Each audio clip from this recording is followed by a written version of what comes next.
embedded in the South Yorkshire and Bassetlaw integrated care system. So we're, as many of you are probably aware, the Academic Health Science Network is works with industry, works with academic partners, and our main goal is to help support the adoption and spread of innovation across the health and care sector. And the Innovation Hub is a new way of engagement for the Academic Health Science Network. Works in that we have a team embedded within the emerging ICSs. So the South Yorkshire and Bassetlaw Integrated Care System is the first ICS in the country to have a dedicated embedded team from the AHSN sitting within the ICS. And in the next few months, we're going to have another team in the West Yorkshire and Harrogate ICS, and hopefully in the future across the rest of the country. And our role is to be very close to various work streams across the ICS to understand unmet needs that are experienced across the different work streams, and to then bring those unmet needs to our Yorkshire and Humber AHSN colleagues and the wider national network to help identify solutions that could help address those unmet needs. And as you're probably aware, the ICSs by design bring together both health and social care entities. So we've got local authorities that are part of the ICS as well, but the bulk of the partnership organizations tend to be NHS organizations.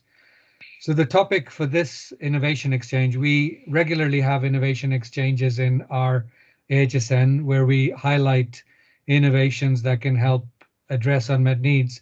This particular innovation exchange is dedicated towards more along the lines of social care needs. And I think this is a first for our innovation exchanges to have one which is dedicated towards social care related innovations and technologies. And so we're looking at assistive robotics and AI enabled technologies in health and social care today. It's quite a vast spectrum of technologies and innovations, and many of these robots might actually be invisible. They might not actually look like the robot on this T-shirt that I've worn for the occasion today. Many robots, can be invisible. Some can look like the sorts of robots that we might see in science fiction, and some of the sorts of things that we're going to listen from some of our esteemed speakers today. But many robots can take the form of hidden sensors, like smart homes that can be effectively embedded within your home, and utilizing sensors around the house and using automation to help make the home environment more conducive to independence.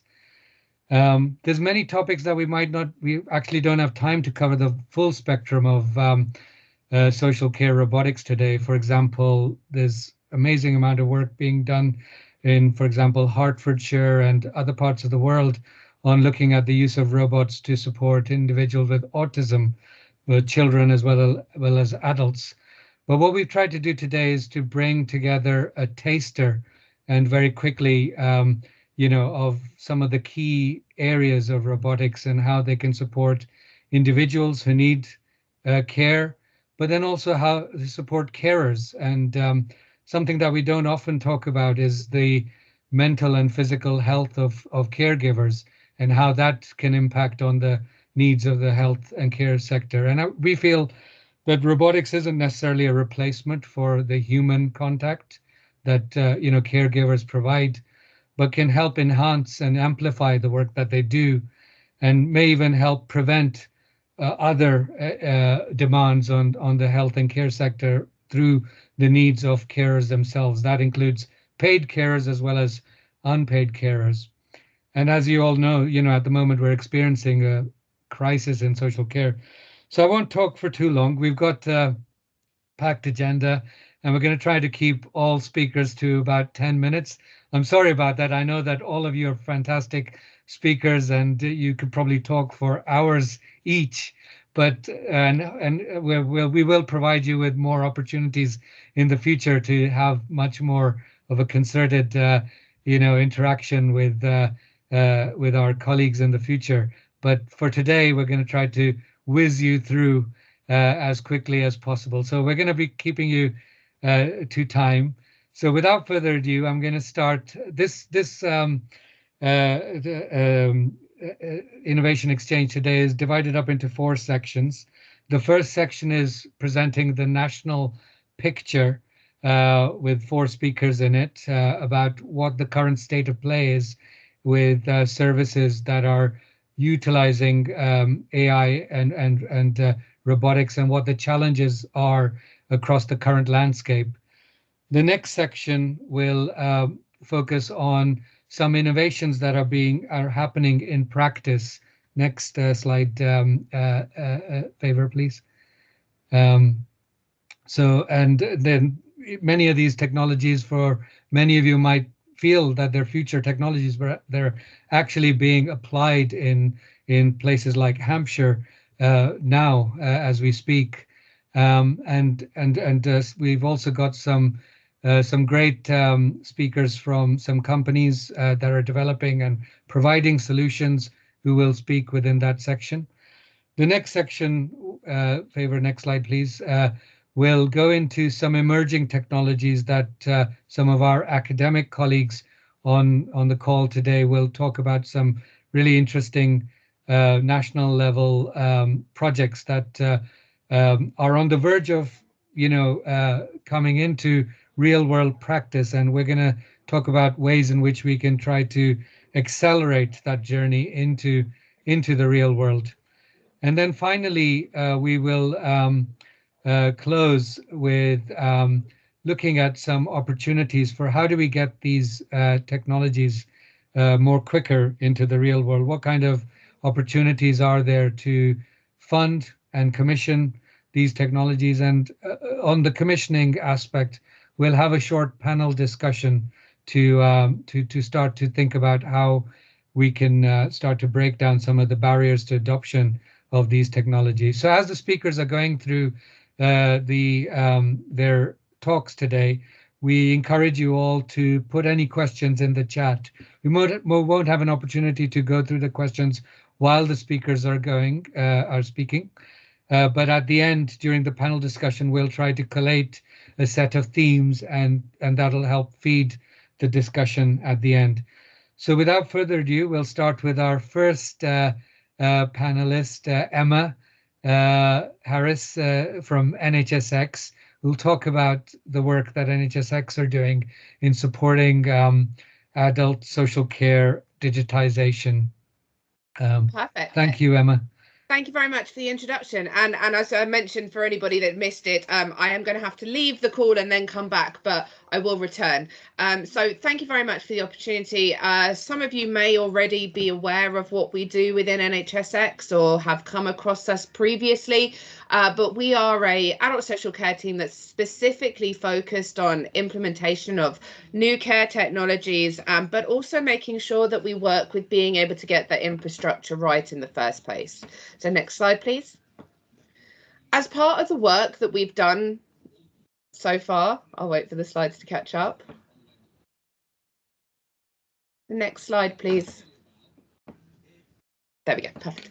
As part of the work that we've done so far, we've been supporting the social care sector mainly for years, but mainly through COVID, by ensuring that we can kind of distribute data-enabled iPads, progressing discounted offers for telcos so that people can get better value of the work that they're doing.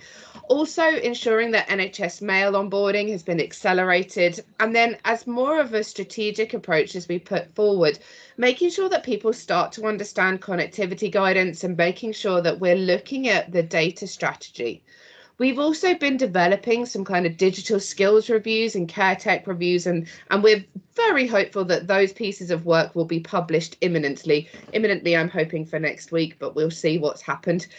And as part of the support and the enablement that we've been looking at, we're ensuring that we're making it a collaborative approach with the social care sector.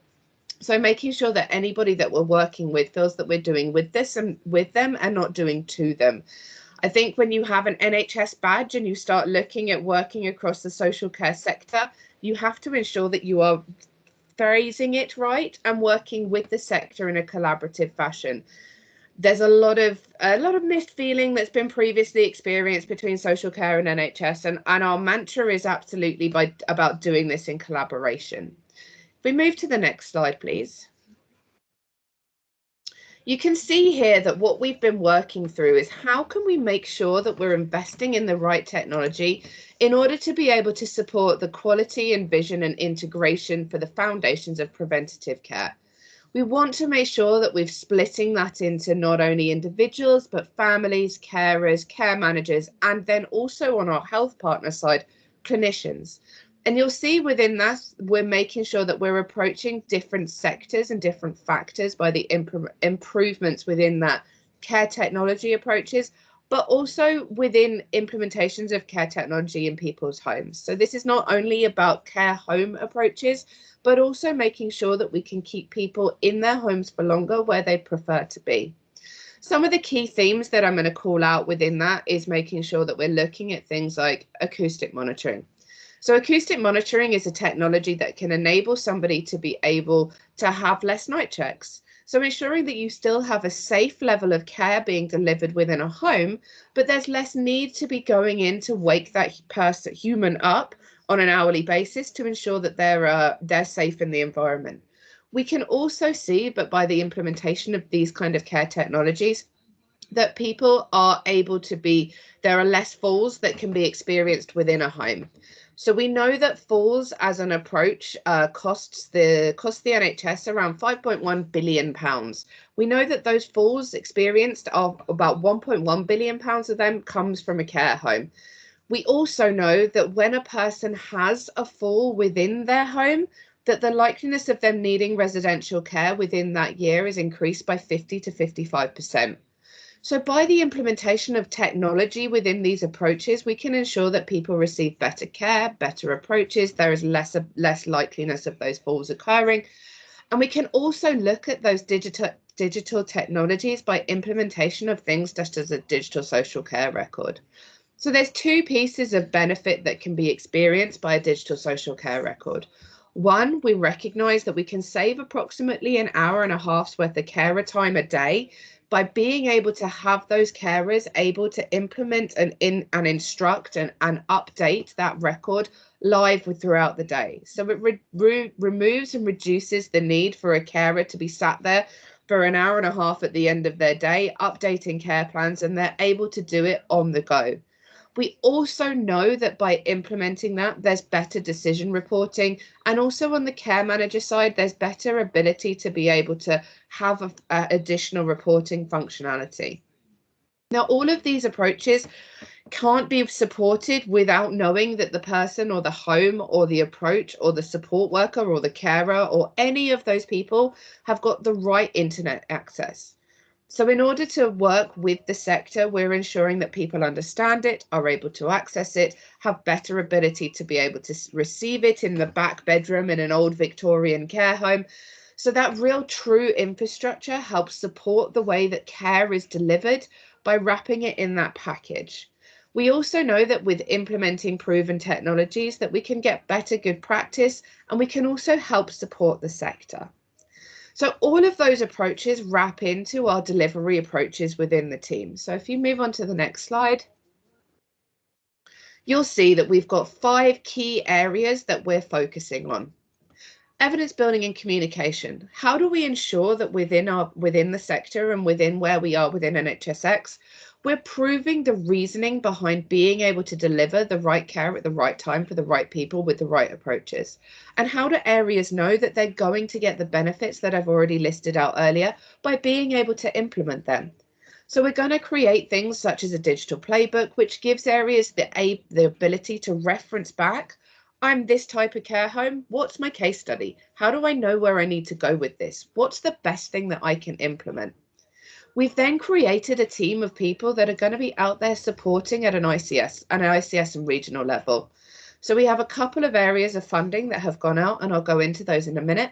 But what we're ensuring is that we have a team of people that are working with me in order to help support those best practice approaches and also ensure that we get the best value and returns out of it. Market insurance is another sector that we're looking into. So we've already created a DPS, dynamic purchasing system, which is looking at the ability for areas to buy a digital social care record. That means that those products that we have listed within that DPS have been through the rigor and we have achieved the outputs that we would expect, which means that they are supporting the patient, they buy into being able to have the right data within them. We're working through being able to ensure that they're signing up to standards and regulations, and they're also signing up to interoperability, because it's all very well and good to have created a product, but if that data is in silo, the benefits that can be experienced through implementation of it cannot be felt by the wider side. Within the standards and regulation, we have two separate pieces of work. One that ensures that we're working with CQC in order to be able to do the regulation side of things. So where we've got care homes moving into that digital space, how can we ensure that the places understand what needs to be within it? How do we ensure that IG and governance that wraps around it? How do we also ensure that we've got the right approaches for being able to implement it and the right sharing agreements that can be shared on the other side of it? Obviously, all of this is wrapped in with the consent piece to make sure that nothing that we are sharing isn't within that consent model for wider use. We also look at standards on interoperability standards. So how can we take the existing interoperability standards, and the core information standard through PRSB is a good example, and make sure that the minimum data elements are relevant for the social care sector. A lot of these pieces of work have been built with a health mind, and now we need to make sure that they're relevant, appropriate, and implementable from a social care sector. And none of this can be done without the support of our networks, whether that's our AHSNs, whether that is appropriate work within Skills for Care, whether that's ADAS, whether that's TSA. All of those networks are pulling together all of our approaches to make sure that what we're delivering is valuable to the sector. We're also ensuring that our care workforce have the right training and skills in order to be able to implement all of these things. Everybody walks around and they've got one of these in their hand, and they can probably make sure that they're able to do the things that they need to do on it. But how do we make sure that the confidence is there in order to be able to have recorded information about our patient, about a client, implemented and shared across the networks? And how do we make sure that the value is placed within our care workforce? We know we are at challenge with the workforce as it stands at the moment. We are working together with them in order to make sure that a career within the social care sector has got as much value and training requirements and extension of skills as with other sectors, for example, in the NHS. If we move on to the next slide, you'll see that what we've done is develop a technology fund that's looking at some of the areas that I've already referenced. So we launched a scheme that was able to be bid by our ICS partners. We were incredibly successful in the amount of successful bids that we received, and we're currently working through which of our bids we're going to be able to provide funding for this year. But the three areas of focus that we were specifically aiming at for this year is that infrastructure, because without the foundations, we cannot build a house of tech. Falls prevention, as I mentioned, acoustic monitoring, which can cut the frequency and severity of hospital admissions. And then that other enabler of a digital social care record, which provides access and supports transfer of data between both care settings. If we move on to the next slide, I think that's just my final slide for today, which are looking at the evidence review. So as I mentioned earlier, we have done some work where we're looking at how do we raise awareness, improve knowledge, improve the benefits, understand the standardization, make sure that we've got some consistency of training and skills.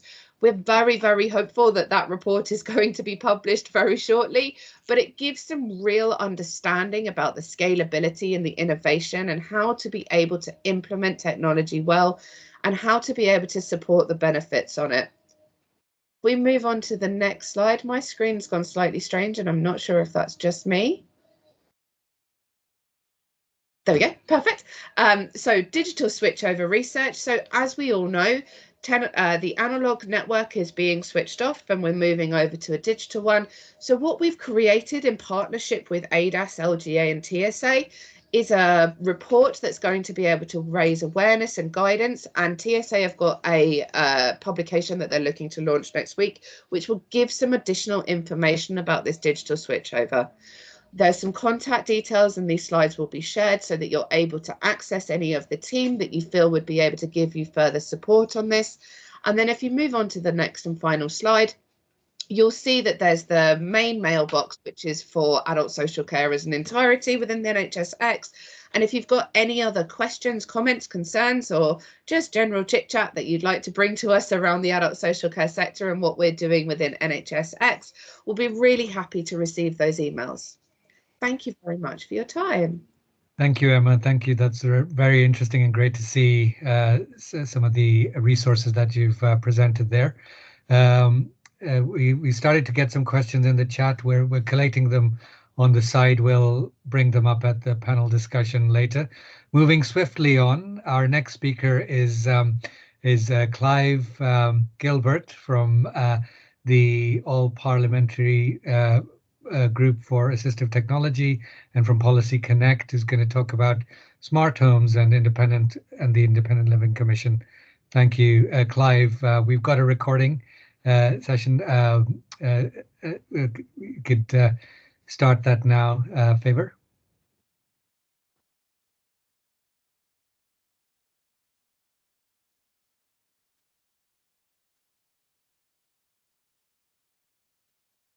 We don't have audio on that. My name is Clive Gilbert, and I work for the cross-party think tank Policy Connect. Thank you for inviting me to speak.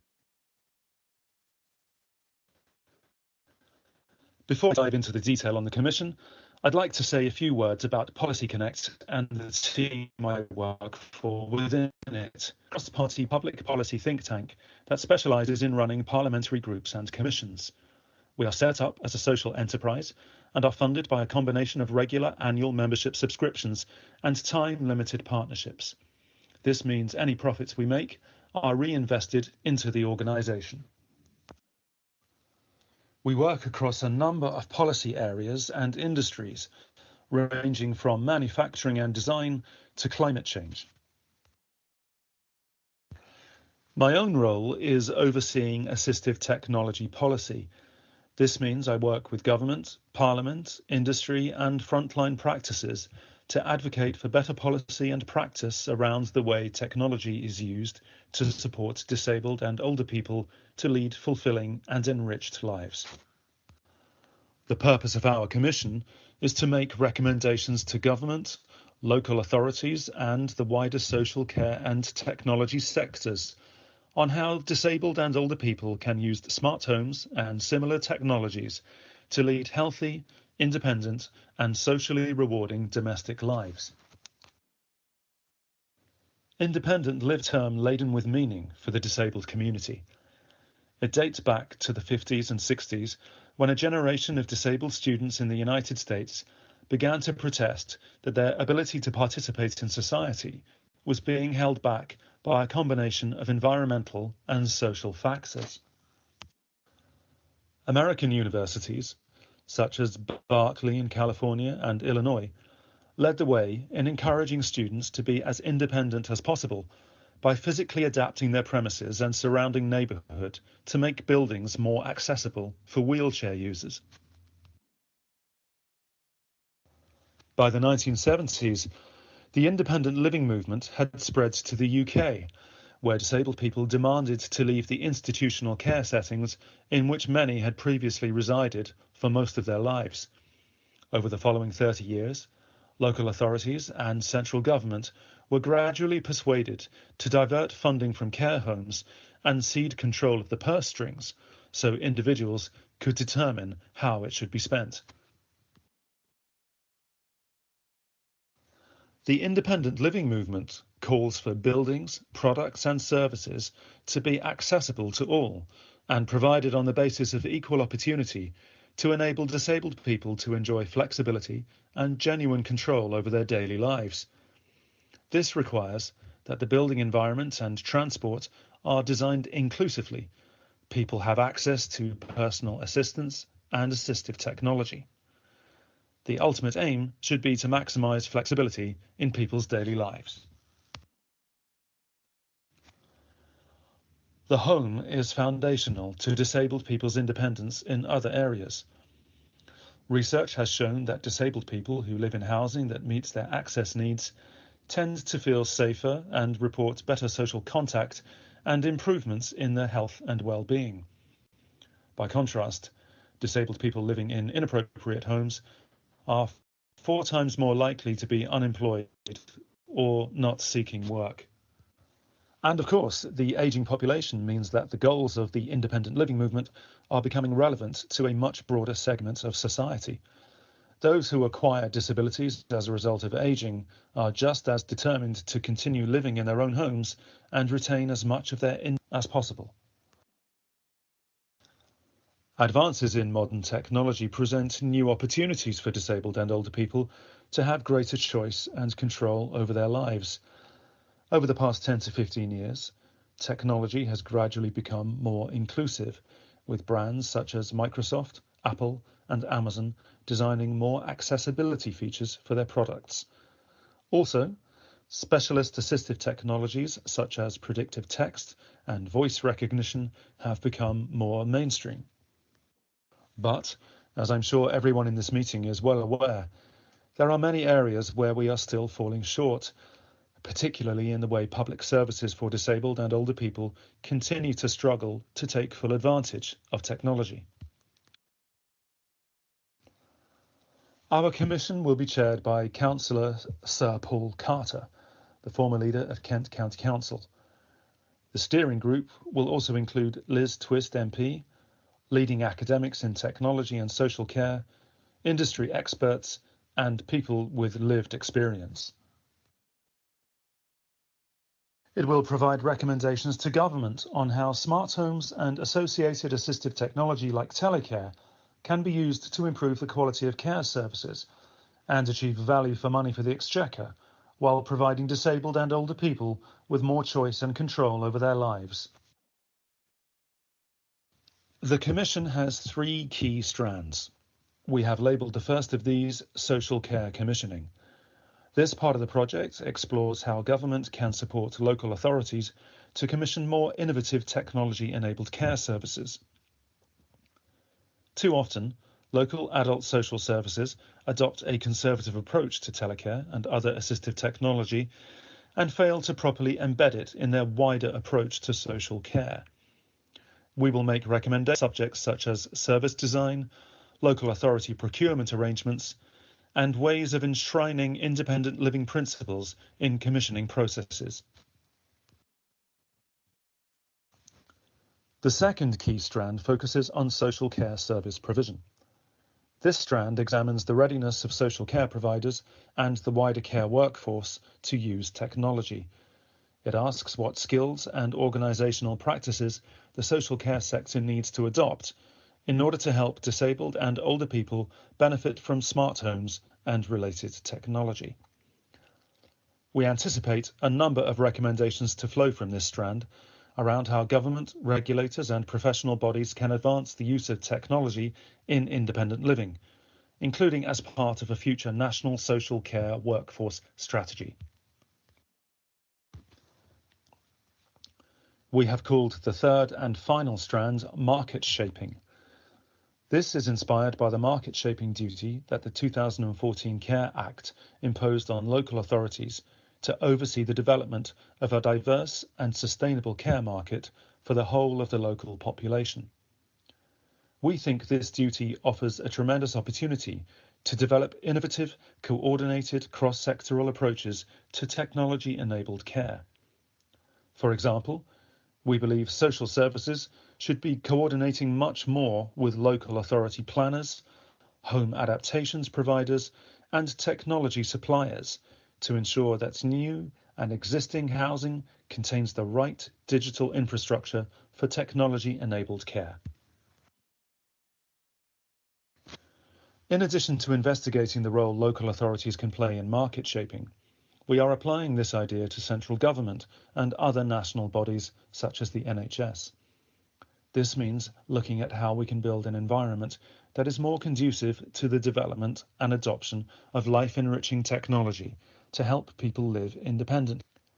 Examples of issues we are addressing include using regulations and government research and development funding to reduce barriers to innovation and building an ethical framework around smart homes and other up-and-coming technologies that genuinely take the needs and aspirations of disabled and older people into account.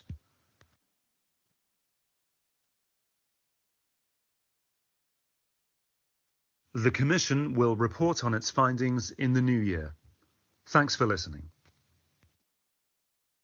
Thank you, Clive. Thank you very much. That's very interesting. And please keep the questions coming. And we'll swiftly move on to our next two speakers, Alexis Chappell and Paul Higginbottom, who'll talk about some local stories closer to home from Sheffield City Council. So introducing some of the social care challenges and Sheffield's vision for technology-enabled care and providing solutions. So without further ado, Alexis and Paul, if you'd like to speak. So I'm going to start. So thank you very much, first of all, for inviting Paul and I along to the event today. Extremely helpful, and it's actually something that I'm extremely passionate about, is the use of technology to improve the lives and outcomes for people. So I just wanted to start by saying thank you. So my name is Alexis Chappell. I am a Director of Adult Health and Social Care within Sheffield City Council, and I'm joined today by Paul Higginbottom, who's our lead for technology-enabled care and home care within the city, and who does a marvellous job in actually promoting technology-enabled care right across our services and support. So what I'm going to do is I'm going to do the introduction, and then I'm going to then hand over to Paul, who's going to talk about some of the exciting developments that we want to take forward locally. So essentially, our ambition very much locally in Sheffield is that we want to deliver excellent quality personalised services that enable people to live independently and live the life that they want to live in their communities. And very much we want to enable us to end inequalities and very much improve lives and outcomes through doing that. But to do that, we also know that there is a significant challenge ahead for us.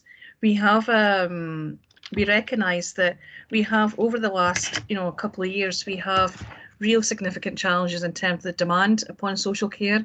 That has absolutely doubled since the advent of COVID.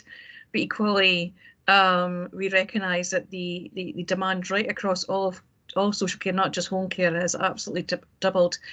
We've also got a workforce challenge in that we have providers who are unable to recruit or retain enough staff to meet the demand. And at the same time as we have a challenging financial position because we do not have the additional funding coming into social care to support the response to demand. So we have that challenges and that wicked challenges that we have that ultimately is faced by everybody up and down the UK in terms of health and social care. So the question is what do we do about it? And that's where, for me, is technology-enabled care is a really important opportunity to think about how we take the leadership response to very much the challenges that we currently face ourselves with in social care. So next slide.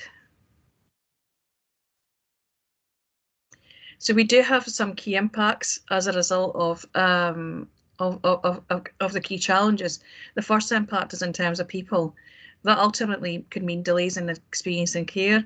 It could mean experience in terms of alternative care provision and lower quality than what we would want to deliver. And equally, there is systemic impacts in terms of ultimately failure demand and poor system responses.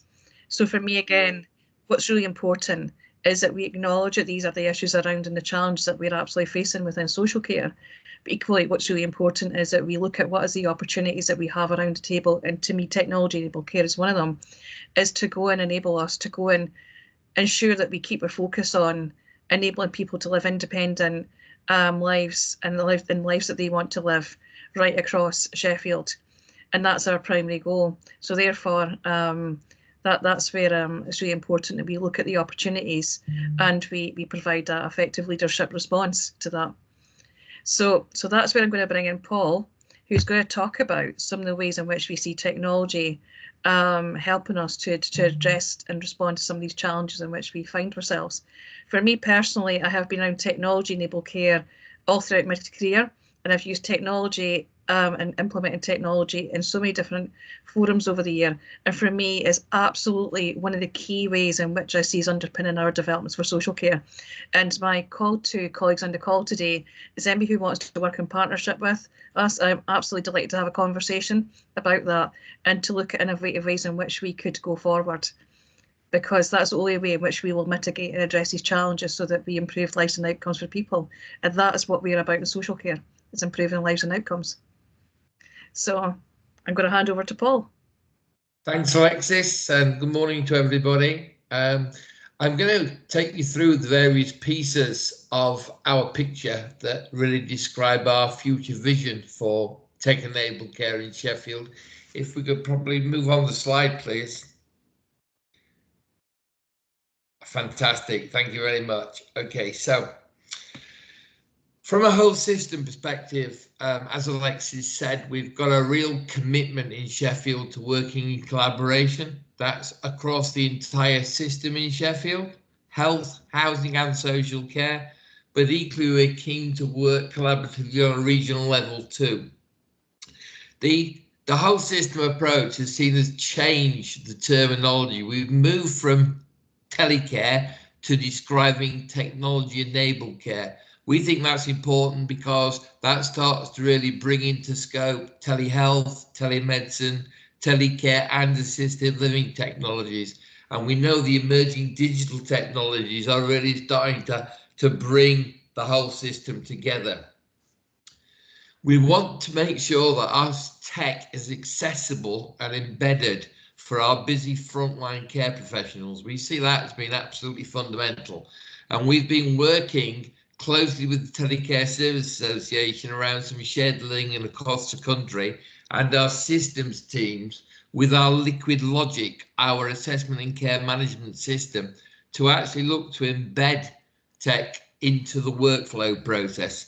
So one of the things we're doing is looking at introducing an electronic tech referral form actually embedded within Liquid Logic.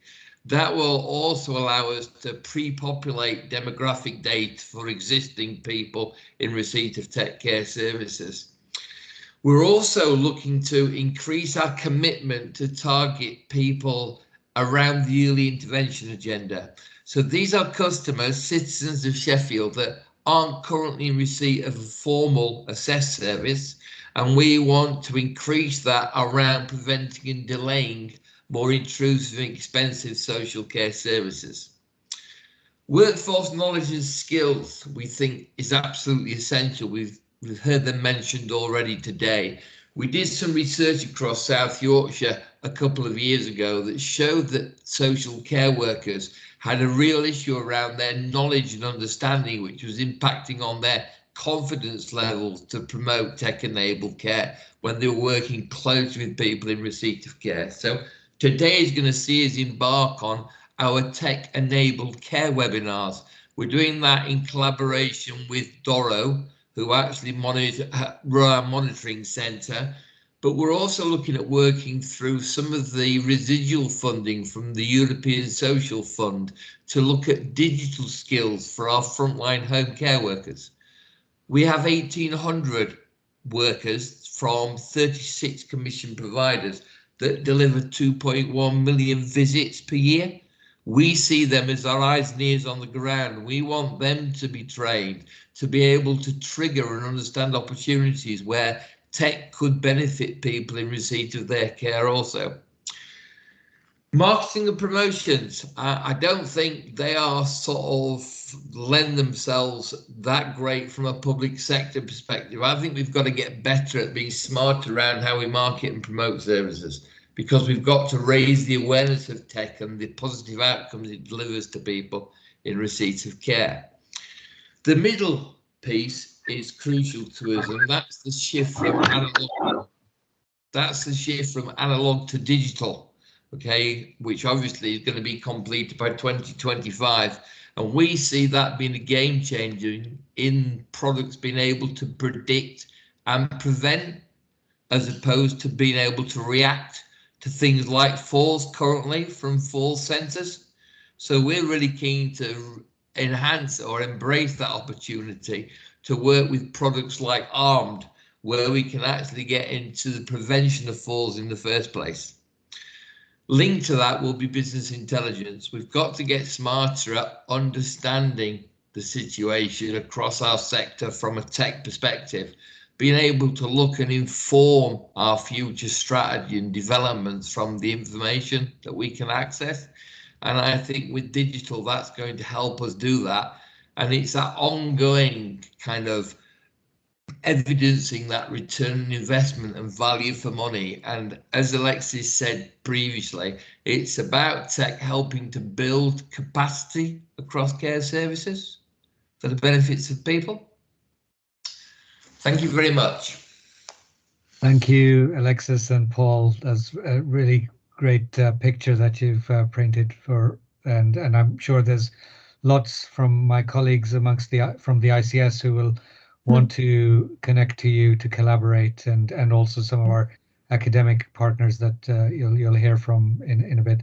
So moving swiftly on, our next speaker is Zoe Clark, who's from well, I'll let you introduce yourself, Zoe, doing some fantastic work all across the Yorkshire and Humber region. Thank you, AJAS. Yeah, I'm Zoe Clark and I'm a clinical scientist and I work as environmental controls lead for Barnsley Assistive Technology team.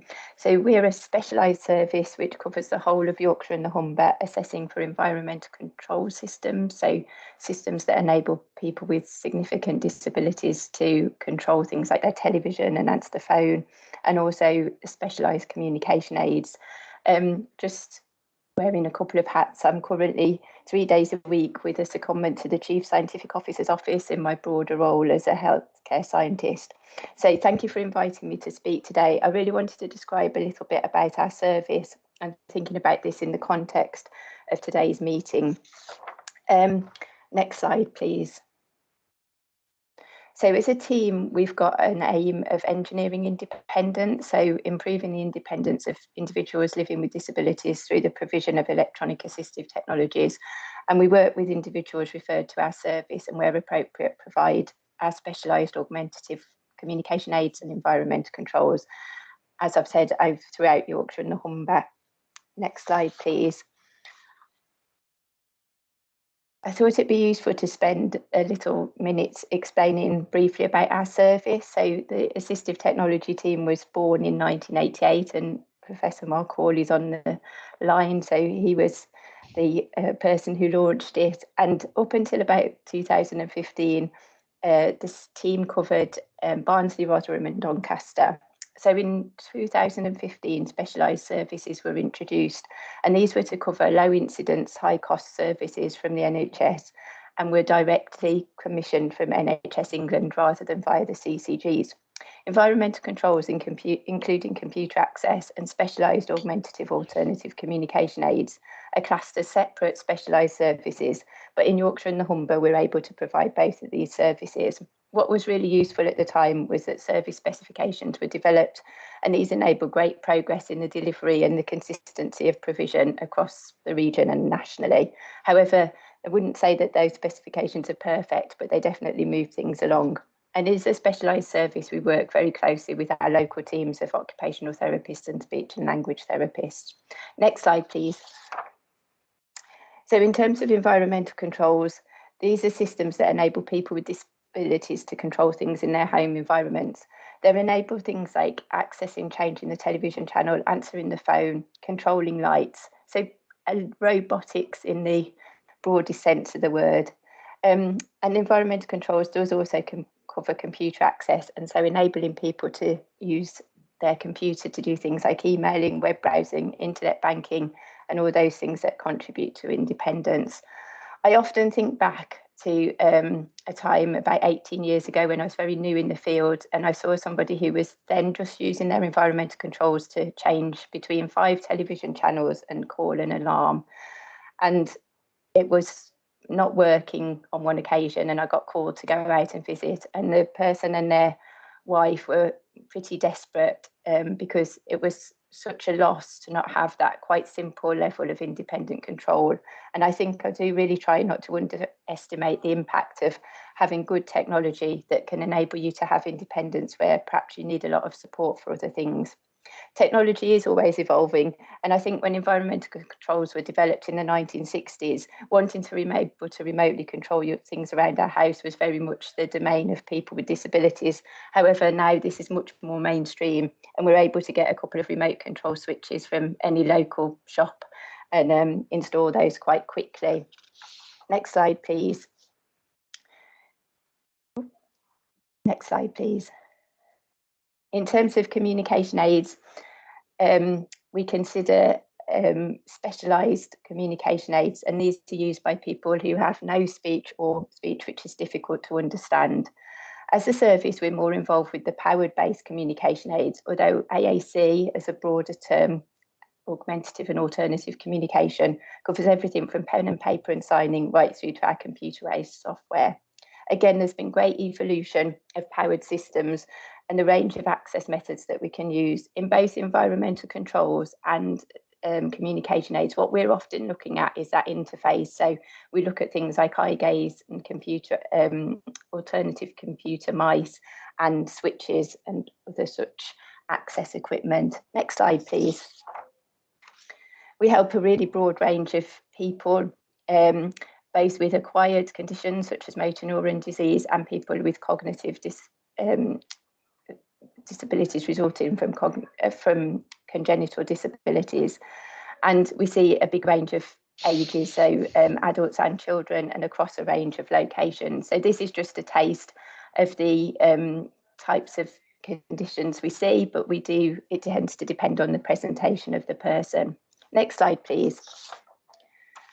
Although the technology we use is massively important, I'm passionate about the fact that the assessment and the use of the appropriate technology for the people we see is essential. And I think this is something that's important as we consider how technology is developing, including robotics. Understanding the person, their environment, and the things that they want to be able to do is essential. This enables us to match the appropriate person to the technology, the appropriate technology to the person. And I think it's often we see companies saying this is the best piece of technology, but actually it's much more about making sure it's the right technology for the right person. And I think what we are seeing as technology evolves is how we can think more about integrating specialised equipment and more mainstream equipment, and also to look at whether we need to have one system or whether we can use a combination of systems to satisfy someone's needs and how they work together. Next slide, please. As well as assessment, I'm particularly passionate about the implementation phase of technology, the review phase and the long-term maintenance. Enabling people to use technology via alternative access methods is complex, and we often need to trial this equipment with people and see how they get on. This enables us to tweak solutions and consider other options. And a part of our implementation is to provide training to the person and the people around them to support the technology use. There's no point of setting up a really complex system if the switch isn't then positioned in the right place for them, or the eye gaze system can't pick up their eyes. Having come to a solution as a team, we review regularly and at least annually check in to check things are still working, and people are encouraged to get in touch if they're working or if things need changing. Again, this is an essential part of the equipment provision. And having a way of people being able to request review for their technology is really important. The other thing that we undertake is an annual maintenance check of the equipment. Obviously, our equipment's quite specialised, and this helps us to minimise fault calls and also ensures that equipment's safe and being maintained well and continued use, as we don't want any time for the people we see where their equipment isn't working as well as it can. Next slide, please. As a team, we've always been involved in research, and we've got a strong history of collaboration with the University of Sheffield Rehabilitation and Assistive Technology Group and the Centre for Assistive Technology and Connected Healthcare. We also collaborate on projects with leading research institutions such as Manchester Metropolitan University and UCL. Next slide, please. Our involvement in research is very patient or client-centred, so we want to ensure that any research we're involved with has got input at all stages from the people who are actually going to use the assistive technology. You can see a picture here of an Emg Switch that we were developing. So when we move, we generate small electrical signals, and you can't always see the movement, but you can pick up the electrical signals, and this is what this switch was designed to do. And again, we were able to inform the development of that and then the testing and the ongoing use as it's moved into a commercial product. Next slide, please. We've seen great evolution over the last 10 years in terms of assistive technology. We've got a growth of voice assistants, which are amazing in lots of contexts, but also when we're more reliant on this technology, we have to think about reliability and the use of them. Things like the gaming interfaces that have also enabled much wider access to the things that we all want to be able to control and not be a closed door to people with disabilities. However, I think having these new technologies means that that key of assessment and how we combine them with specialised solutions is still really important, and thinking about how we evolve this. Next slide, please. Over the last year, I've been having some interesting discussions with different people, including AJAS, about where assistive technology and electronic assistive technology will go next, and the assessment and provision route. When considering things such as a robotic arm, in this case, the principles that I've described in terms of assessment, implementation, review, and long-term maintenance, I think are essential. Some of the issues we've seen with technology introduction over the last 20 years have been caused by equipment being issued without good assessment, or with good assessment, but then no long-term follow-up. I think when considering emerging technologies, we need to consider how solutions may have wider, broader applications than the traditional systems. So, for example, a robotic arm won't just be doing environmental control type things, but could also benefit with eating and drinking and other functions, and therefore highlights how we need to look at the costs and benefits of such systems across the broader space and not just in a siloed environment. Thank you. Thank you, Zoe. And we'll hear a bit more about the emerging technologies in the upcoming section. So this first section, thanks to all of our speakers, was around the current landscape and some ambitions around the challenges that we're experiencing. We're now going to move on to our second part of the proceedings, which will talk about innovation in practice. And these are some really exciting implementations of emerging technologies in practice. So our first group of speakers are from North Yorkshire County Council, Mike Rudd and Kath Ritchie. Thank you. And the floor is yours, Mike and Kath. That's great. Thanks very much. I will start with an apology. As always, when you're doing things relating to technology, mine has let me down and my webcam has died this morning. So apologies that you can't see me, but you'll be able to see Kath when she's speaking, which is probably an improvement for everybody. So yeah, so thanks. I'll just echo what everybody said. Thanks for the invitation. It's already been really exciting. Kath and I have been Teams messaging off at the side saying we need to get in contact with this person. We need to understand that. You know, there's some brilliant stuff we've heard about already. So hopefully what we've got to show you will be equally interesting from your point of view. So I'm Mike Rudd. I'm head of housing technology and sustainability is my overlong job title. So I have a major lead around assistive technology, but obviously then how it links into housing and also environmental sustainability. We're really trying to sort of keep those together and keep those coherent. So that's my role. And I'll let Kath introduce herself when her slides come up in a minute or two.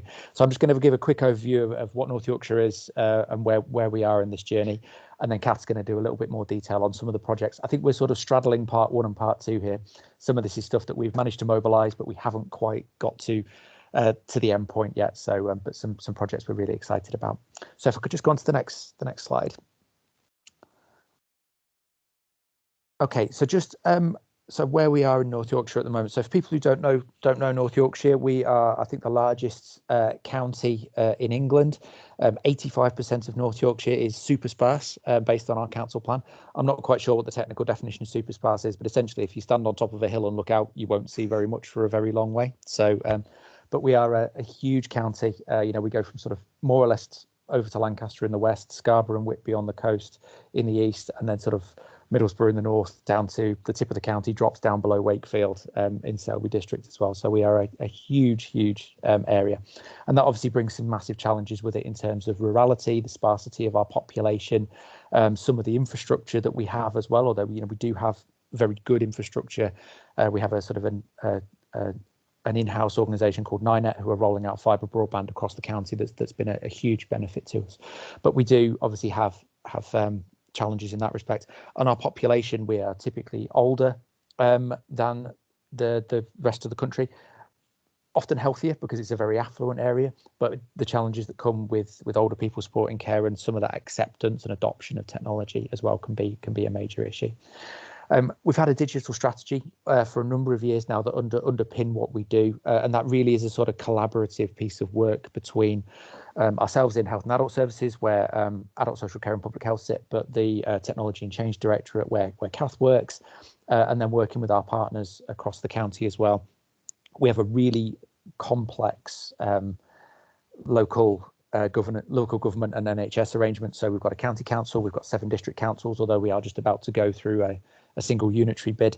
But then we work with 3 different CCGs who are going into 2 ICSs. We also have 2 national parks as well. So there's a lot of everything we do, we have to do in multiple times. And it's sort of, for us, it's about trying to build coalitions of the willing to try and get things done, which is, will be a massive benefit, hopefully, from today. We also had most recently the North Yorkshire Rural Commission, which was chaired by the Bishop of Ripon and had all sort of key stakeholders in there, and they really focused down on digital connectivity and technology as well. And the line that we've pulled out of there that I think is really important for us is that we need to understand digital connectivity as a human right. It isn't an optional extra anymore. Having technology, having broadband, having the ability to access services online, it's absolutely fundamental as a utility. So that's a key driver for us going forward as well. And then, as I said at the bottom there, we are moving into a brave new world. We're moving 7 district and borough councils and 1 county council into a new unitary authority from April 2023. So that's going to be a massive challenge, but also it's a huge opportunity as well to bring the best of each of those organisations together and try and sort of forge something new from it. So that's really, I don't want to eat too much of our time. So that's hopefully a bit of background of who we are and where we're coming from. Now, I think Kathy's going to take us through a number of sort of case studies and projects and various bits and pieces that are going on that hopefully are really exciting. What I would say is, as I say, we've been noting people's comments and presentations as we go and saying we need to get in touch. So if anybody wants to get in touch with us after this and jump in on some of these things with us or help gather some of the learning, then please do. I'd be more than happy to talk to anybody as we go. So I'll hand over to you, Kath.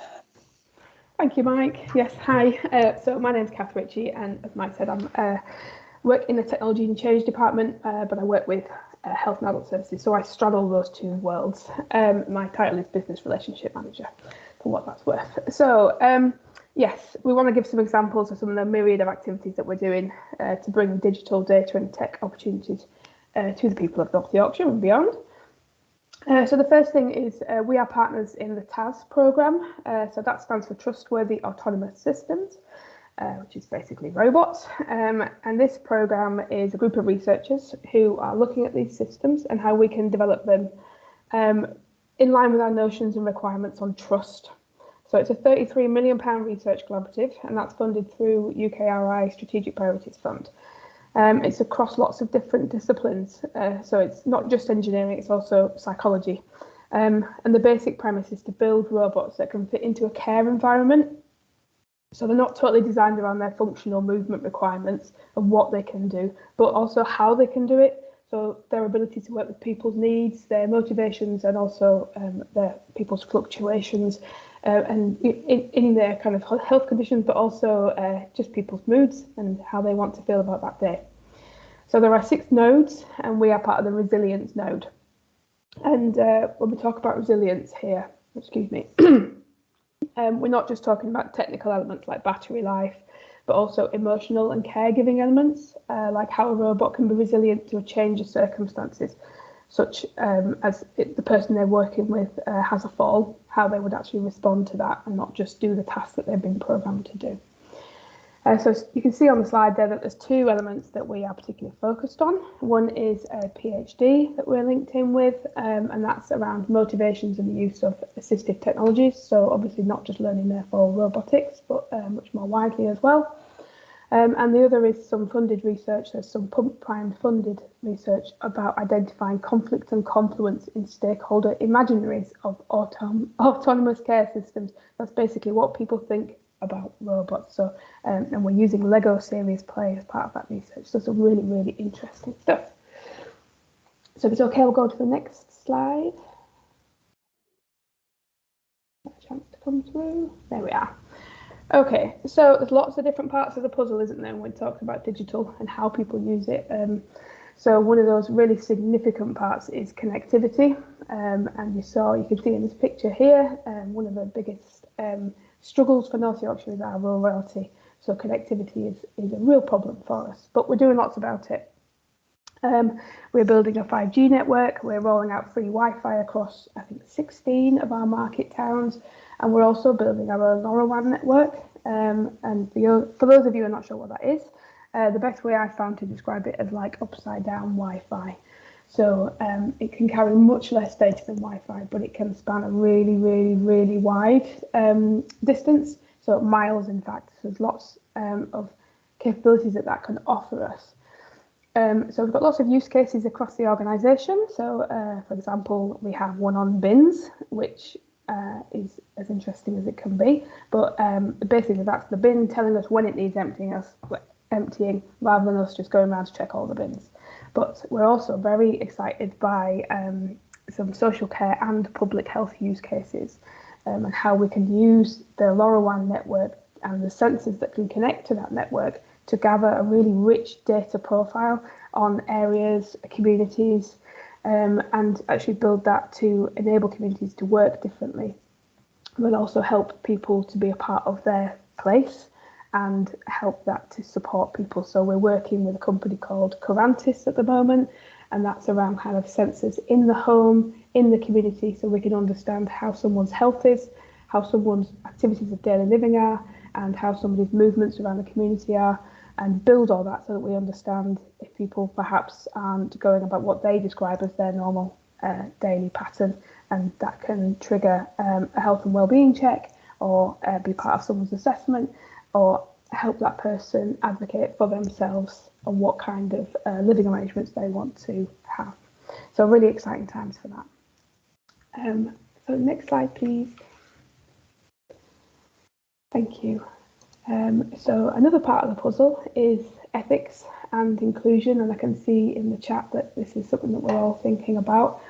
We have connectivity is brilliant, and the kit and the systems that we're talking about is brilliant, but we need people to have confidence too, to work well with innovation, but also to engage with the kind of details enough to enable ethical provision. We can't just tick, yes, we read the T's and C's. We really need to understand what it is, especially when we're talking about helping others to engage with it. So we are...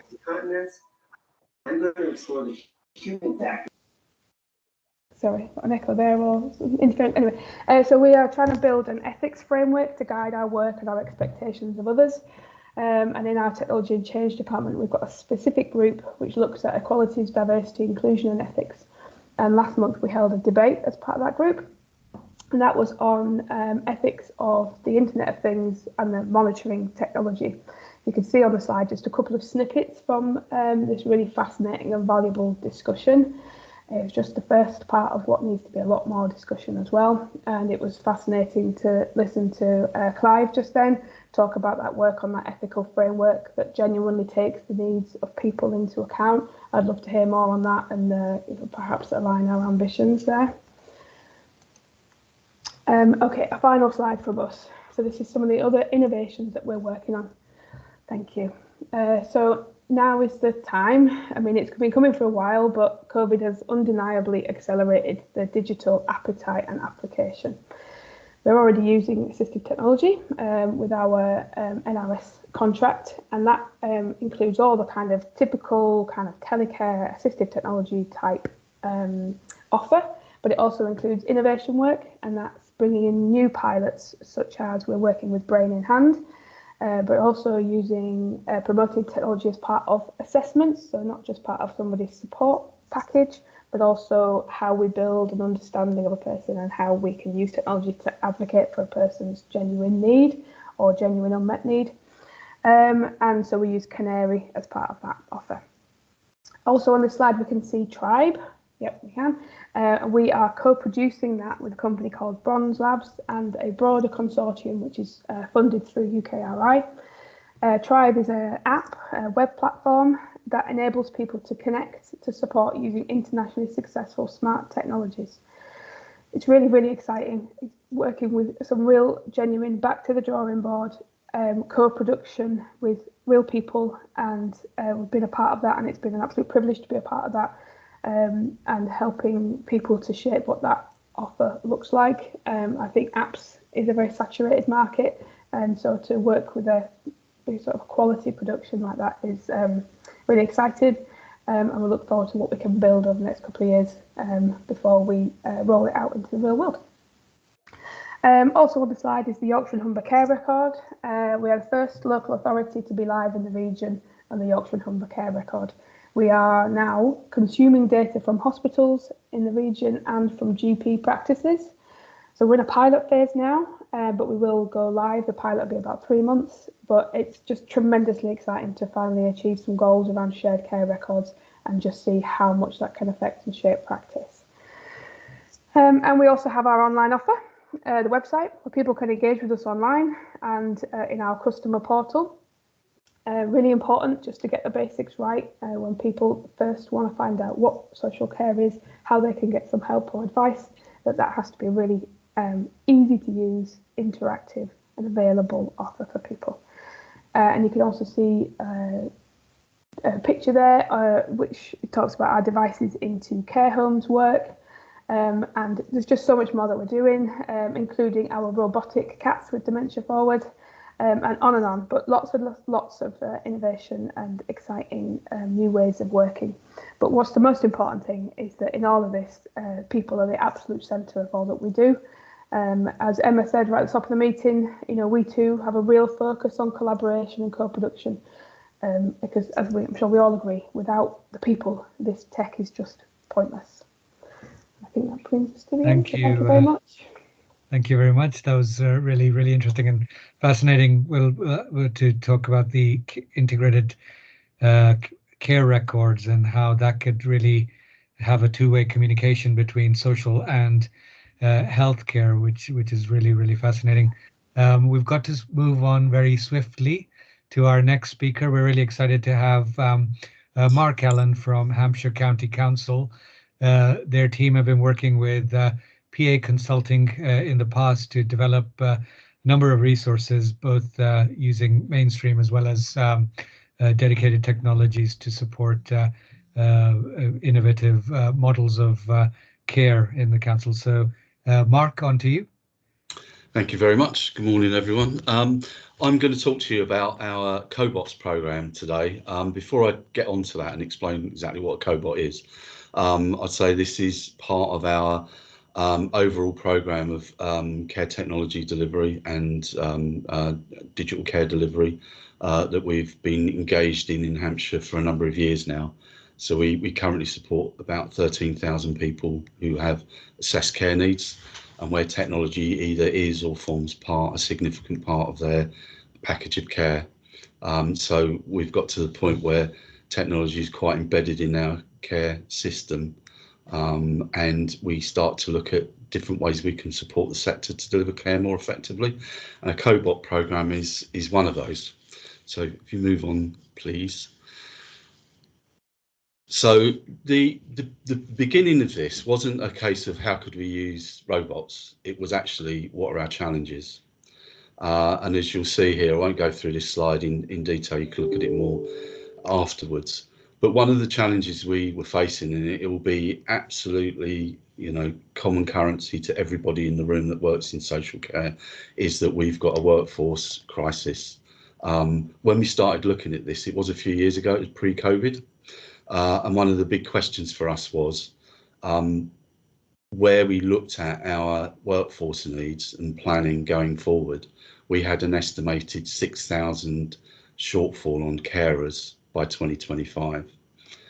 Given the period we've just been through, that's probably a massive underestimate in terms of the number of carers we'll need across both the home care sector and in the residential and nursing sector.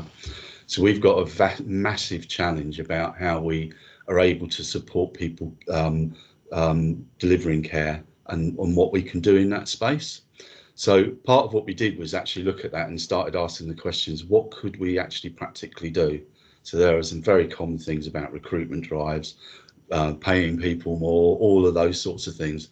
But we wanted, because we're part of my remit is to look at technological solutions, we started to think, well, what could we do? And it was in partnership with PA Consulting. We started to ask the question, what was practically available to us that would actually ease some of the pressure on the care workforce and not just ease some of the pressure on the care workforce, but actually make care delivery a more attractive thing to be doing, the actual the physical task easier and better, and how then could we actually work with our external providers and our internal ones. We still have some internal services that we deliver directly. How could we actually make that a more attractive place for people to actually begin to work in? So if you move on to the next slide, please. When we started this, we started talking to our care providers around, well, what could we do? And when we started talking about technology, we found actually people became very engaged in the process. We actually thought that people would run away from it thinking our technology is not for us. This is about people. It's about how you know, that people to people contact. And what we found really quite immediately was actually our care providers were very much willing to engage with us, to have conversations about what we could do, how could we experiment, how could we innovate in the different ways. And so we worked with a number of care providers in terms of actually having that discussion. And then we would talk to care workers, and what we found was they were really keen and positively receiving those ideas about using technology, and particularly they weren't scared of the idea of robotics in terms of helping them deliver care. And the operational teams are becoming more and more engaged as we've rolled out our programme, and our provider engagement is increasing. We've got a number of providers who contact us weekly saying, when can we get one of these things? There are other providers where we're working with on a day-to-day basis to bring them up to speed. But it's one of those areas where everybody is recognising that, particularly at this time of year when winter is just coming over the horizon, and that the pressures are going to start hitting. They have already, but they will increase. That we need to be thinking differently about how we can manage the pressures we see and start to deliver care slightly differently. And it isn't about delivering care delivery differently, it's about assisting people. So if you move on. So having said all of that, what on earth are Cobots? Well, there's a picture of one on the right hand side there. These are collaborative. Cobot stands for collaborative robots, effectively. And in our case, what we've decided to do is we did a lot of work internationally. We worked with PA back a few years ago now, where we looked at the whole of the sector of robotics across everywhere we could find. We looked in the UK first, then across Europe, then internationally. What we found was there are a lot of manufacturers and a lot of innovators who are working in the space of robotics that assist individuals. Unfortunately for us in the social care sector, a lot of those are defence focused. So they're either designed to help people carry out defence tasks or to support people if they've been subject to the obvious impacts of defence. So for us, it was trying to entice organisations into getting into the social care field was interesting. I think that may be changing now as people are starting to see the options. But we came across this device there. It's called, it's from a company called Cyberdyne. They're a Japanese company. I think those of you who know your sci-fi, the irony of that name won't be lost on you. And the unit itself is called the HAL unit. So the guy who runs Cyberdyne is this sort of mad professor who loves his sci-fi. So he names everything after sci-fi. stuff.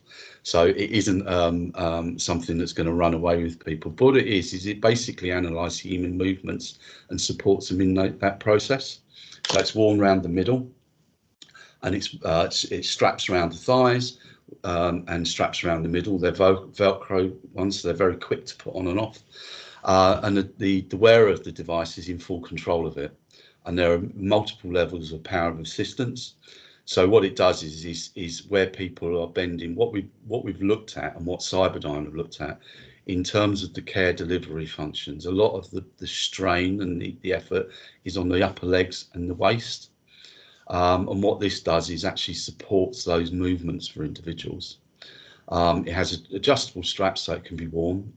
There are various sizes, so they're made in small and medium. The medium goes up to a size 18, and it's quite lightweight. It weighs 3.1 kilos. I've worn one of these for probably about 4 or 5 hours. They're very wearable. You forget you've got them on after a short period of time.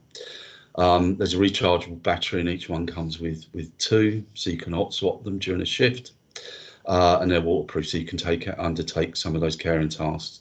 So you can potentially, help bathe somebody, shower somebody, and it's got the IP rating that will enable you to actually do that. So if you move on again, please. So what do they do? So, like I said, they help with physical movements. You can see one being worn there in the photograph. One of our colleagues at Hampshire County Council, one of our care homes.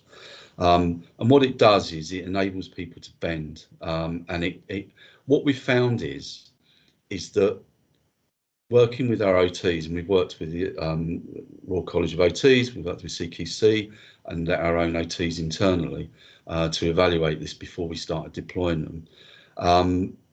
Once we got over initial, I'm not sure about that, what we found was that actually far from encouraging people to undertake movements in an incorrect way because they think they're very supported, it actually pushes people to use the correct movement and handling techniques.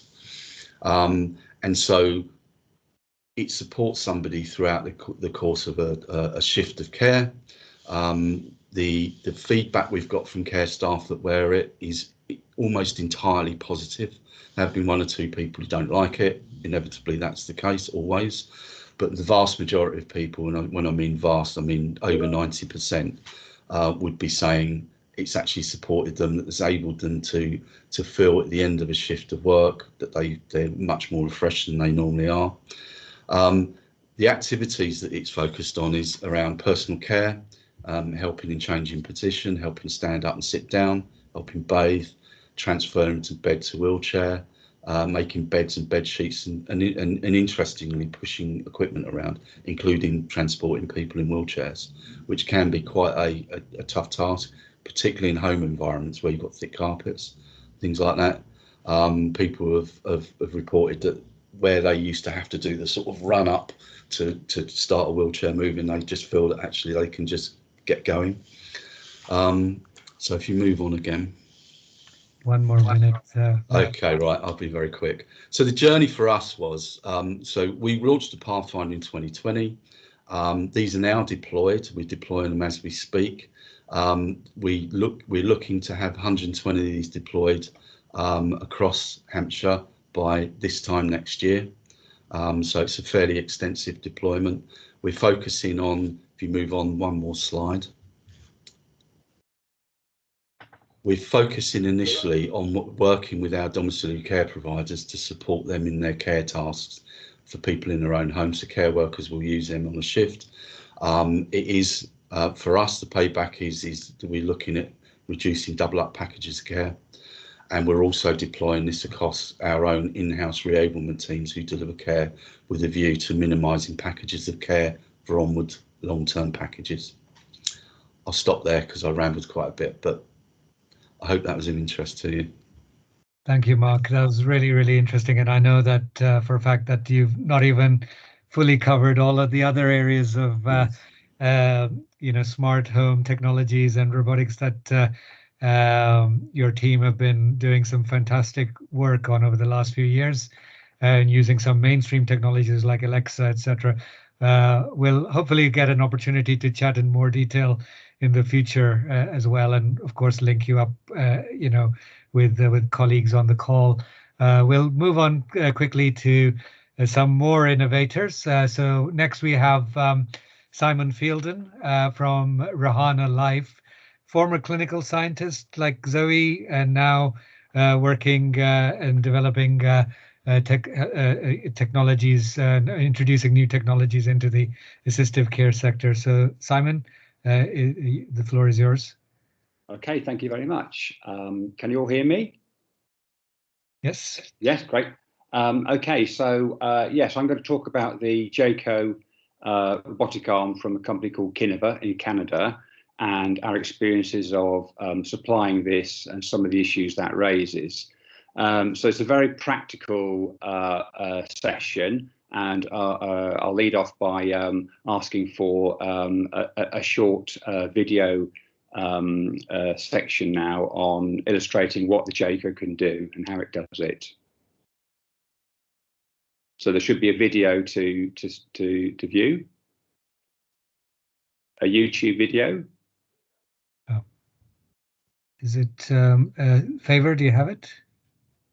I did send a link through. Okay. Favor, do you have the link for the YouTube video? No, I don't have the link. Oh, right. Okay.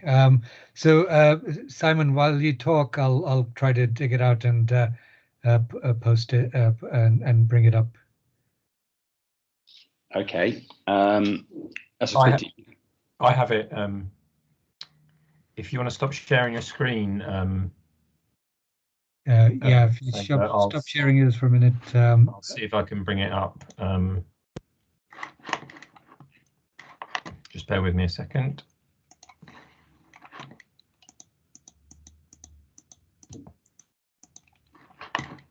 Right, okay. Oh, hang on. No, sorry, I just need to share with sound, don't I? You were close then. Yes, I need to share with sound, don't I? So while we're waiting, I think this is a really exciting bit of technology that you're going to introduce, Simon. Shall I talk a bit about it? Sure. Right, yeah. So the Jayco Robotic Arm mounts to a powered wheelchair. So it's used by people who have very limited arm function as a multifunctional device that integrates with the wheelchair control that the user drives their wheelchair with. So if they use a standard hand joystick, the Jayco works through that. If they use a chin control, it works through that. So our experience has been around allowing different people to try this and supply. That's really close. Thank you, Simon. Right, I'll hit play now, and hopefully you'll be able to see and hear it. Do give me a shout if you can't. So I'm going to do a very short demonstration of the Jayco robotic arm and talk through the key features of this equipment. It has 6 motors that correspond roughly to the anatomy of the human arm. So we have 2 motors for shoulder joint, a motor for the elbow, and then 3 motors for the wrist.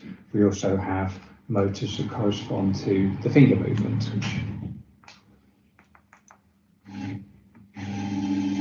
Hopefully you can see there.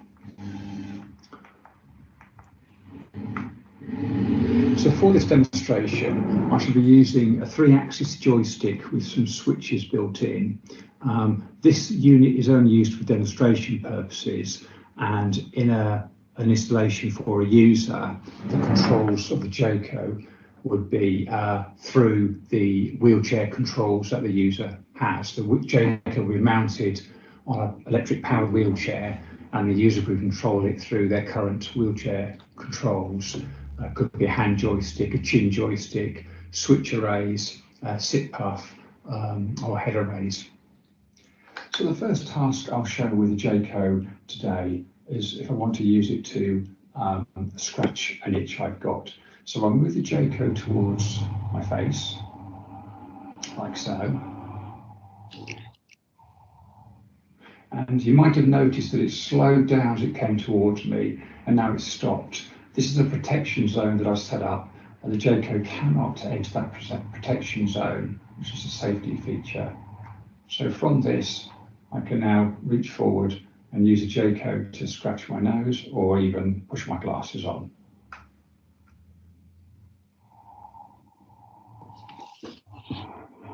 We have the Jayco set to a speed of 75% for this demonstration, so it will go 25% faster than this. So the next task I'll demonstrate with the Jayco is picking up a glass and taking a drink. So first task will be to open the fingers and orientate the wrist, so it's really to pick the glass up, and then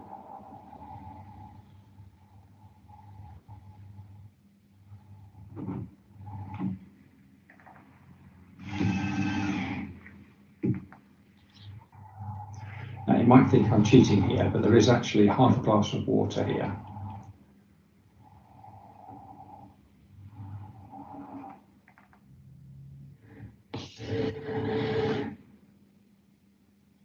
Now, as I bring the glass towards me, I can select what's called a drinks mode.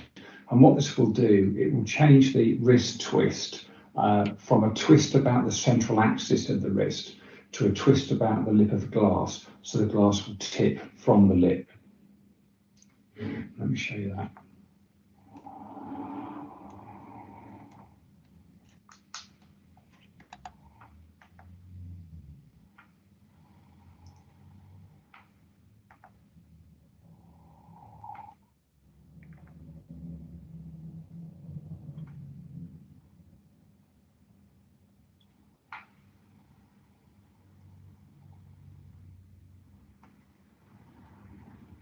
And there we go.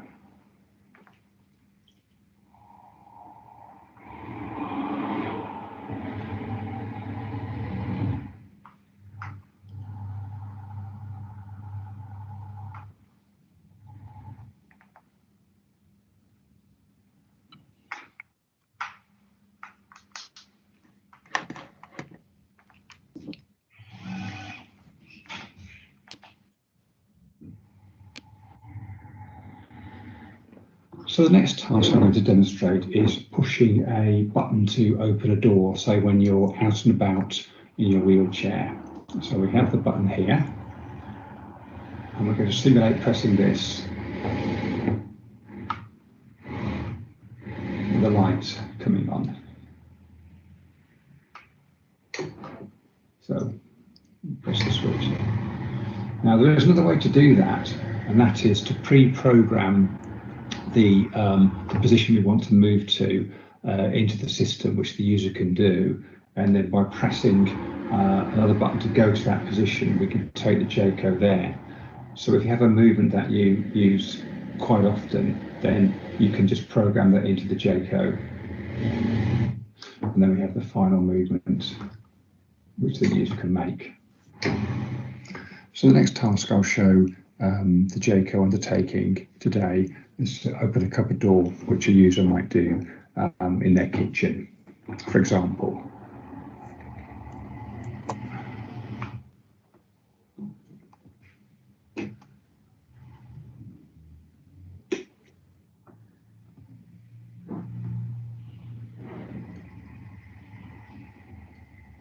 There we are, and we can also then close that.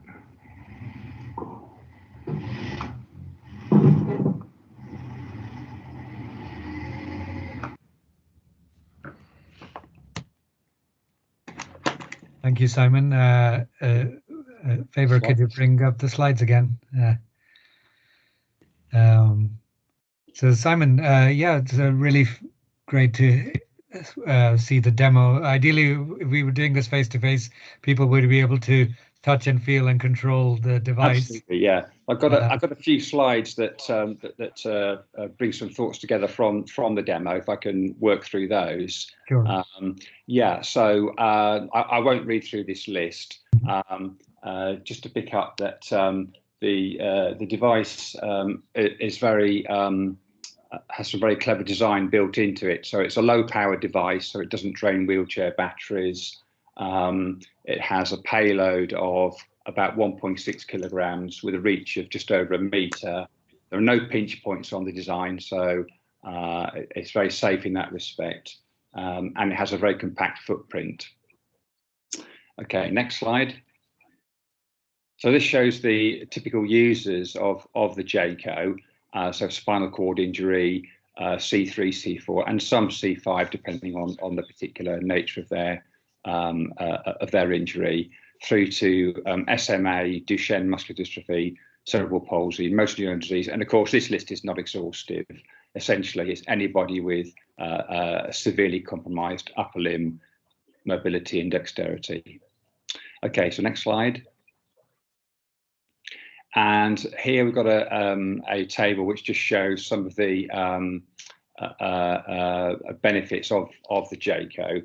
I won't again read out the list, but just to give you a couple, little taster of some of the tasks that people who've tried the Jayco have used it for, to bring a sort of human element to it. So one chap used it to shake hands with his dad, who was his main carer for 15 years. He was a high spinal cord lesion user, and he hadn't been able to physically interact with his father for that time, and he wanted to use Jayco to shake his hand. We have a young woman who uses Jayco, and she was using it to pick shopping items from a supermarket, which she'd never done in her life. And thirdly, this is a forthcoming event. We have a young man who is a passionate Liverpool football club supporter, and he wants to use Jayco to help raise his Liverpool scarf above his head when games in progress. So those are just a few of the sort of human elements to this. And of course, it's all about increasing independence, choice and control. Next slide, please. Okay, so just in terms of deployment, the Jayco has been on the market as a product for the last slightly longer than 10 years. And in Germany, they have 210 Jayco users. In the UK, we actually have 3 individual users. And if we were equivalent to Germany in terms of numbers, we would have 170. And just to really bring it down to give it a local feel for today's event, in terms of Yorkshire and Humber, the German numbers would equate to 13 Jayco users, and in that particular area, we don't have any. So next slide. So the question is, why is that? So I'll just run through this quickly. So in terms of technology, there are some tensions around the integration of this type of technology with other technologies. So for example, concerns about integrating with another medical device, in this case, the wheelchair. However, Kinova in Canada have really overcome those issues, and we do a lot of work to reassure wheelchair manufacturers and wheelchair services when we carry out trials and supply of the Jayco that those issues have been resolved. In terms of market awareness, there is a lack of clinical awareness, we've found. Even though this device has been on the market for a long time, it still hasn't really registered with many people. And then we have organisational barriers, and I'm thinking primarily of the public sector here. And we have issues that are caused through service segmentation. I mean, where does this technology fit in with service provision? And Zoe touched on this earlier on in her presentation, and I think that's a real challenge. And we also have one around strategic leadership as well. How does this type of technology get introduced into the public sector? What are the ways of doing that? And then we come to the elephant in the room around this kind of technology, which is the cost. So we're looking at a cost of about £40,000 to £45,000 per installation. So that's a real challenge. Next slide. Simon, that's really interesting. We're running short on time, but if you could quickly. Okay, just a quick 30 seconds, just if that's okay. So just in terms of justifying the cost, there are some research papers that aim to do this around carer time saved There are, of course, potential employment opportunities, and then the key one, which really is around improving quality of life. And can we look at systems such as the development of QALYs that might help justify the provision of this kind of technology, high-cost technology? There are other technologies at similar cost, and I think there's a challenge there to the health service around how it might develop an approach to this type of problem. I think there's one final slide, which is very brief. Yeah, so just in terms of the marketing, that's down to Rahana, my company, to improve the way that we can market this technology and get the message out there. And we have, from our 3 users, we have 2 Jayco ambassadors who we want to use to get out there and tell their story. And then finally, is there a way that we could look at a project partnership that might be able to take this type of technology forward around looking at the cost benefit? And I'm suggesting that we would be looking at a partnership of ourselves, an academic lead and a service provider lead, which may well be the AHSN. I think that's me finished. Thank you. Thank you, Simon. There's some really great questions in the chat, and we'll try to come to those in the panel discussion. And cost, of course, is a big factor, but you know, as we've seen with the Cobots, there are ways around it through different business models, and we can chat about that in more detail afterwards. So moving swiftly on, we've got someone speaking about costs. Tony Ellis speaking about how Tony is going about creating more affordable robots, and a former toy inventor now in the realms of care robotics. So Tony, the floor is yours. Yep. Good morning, everyone. Yeah, my name's Tony Ellis. I'm an ex-toy inventor. I managed to license 65 products globally.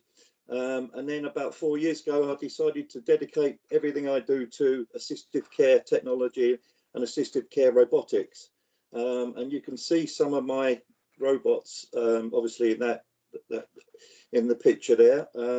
And the most advanced one is the Altair Robot, which you can see there, and it's got very sophisticated sensors, face recognition, object recognition. It's got 6 levels of emotion detection, thermal imaging, so it can actually take a very accurate thermal image of a person's face, sound localization, and it's got medical abilities that if you touch its claw as a user, the robot gets your BPM and blood oxygen sugar and so on. There's also the robots can show emotion back. There's 32 levels of emotion back via the eyes and the mouth, and the robots are capable, and there are YouTube videos, or if you go to my website, Altair can pour drinks, and it can be used as a feeding robot, and so on. And as it recognizes emotions, there's videos of it doing that as well, and its response. It has an emotion engine, and the idea is a very simple thing at the moment, but the concept that I want is for combating loneliness as well. So work in progress on this is food intake monitoring and liquid monitoring. Yes, that's better. That's the specification. The robots are also completely Alexa enabled, so anything that Alexa can do, the Altair robots can do, and which is very useful because, like in our studio, everything, the alarm system, lighting, heating, everything's controlled by voice, and the robot can do that, and so on. Next slide, please. Can I have the next slide? The next slide. Yeah. So Altair, actually, I mean, many of you know that the famous robot that was supposed to be in assistive care was Pepper, which unfortunately SoftBank have now taken out of production. The problem with Pepper is it's a fabulous machine, beautiful engineering, but it can't really do any manual dexterity or anything. Like, I mean, pouring a drink is what Altair can do very easily. Pepper can't, even though it's got wonderful mechanized fingers and so on. The other thing with Pepper, it was sort of quite expensive in the end. It was supposed to be a very low cost robot at the start, but by the time you added the cost of buying it, I think it was around £17,000, and then on top of that you had to pay monthly charges for support on it and so on. Where Altair, I would see Altair being around £10,000 as a robot to purchase, and with all that sophistication, because being a toy inventor, I've had to learn and understand how you have to make things at a price, you know, and so on. So I brought that into my assistive care technology.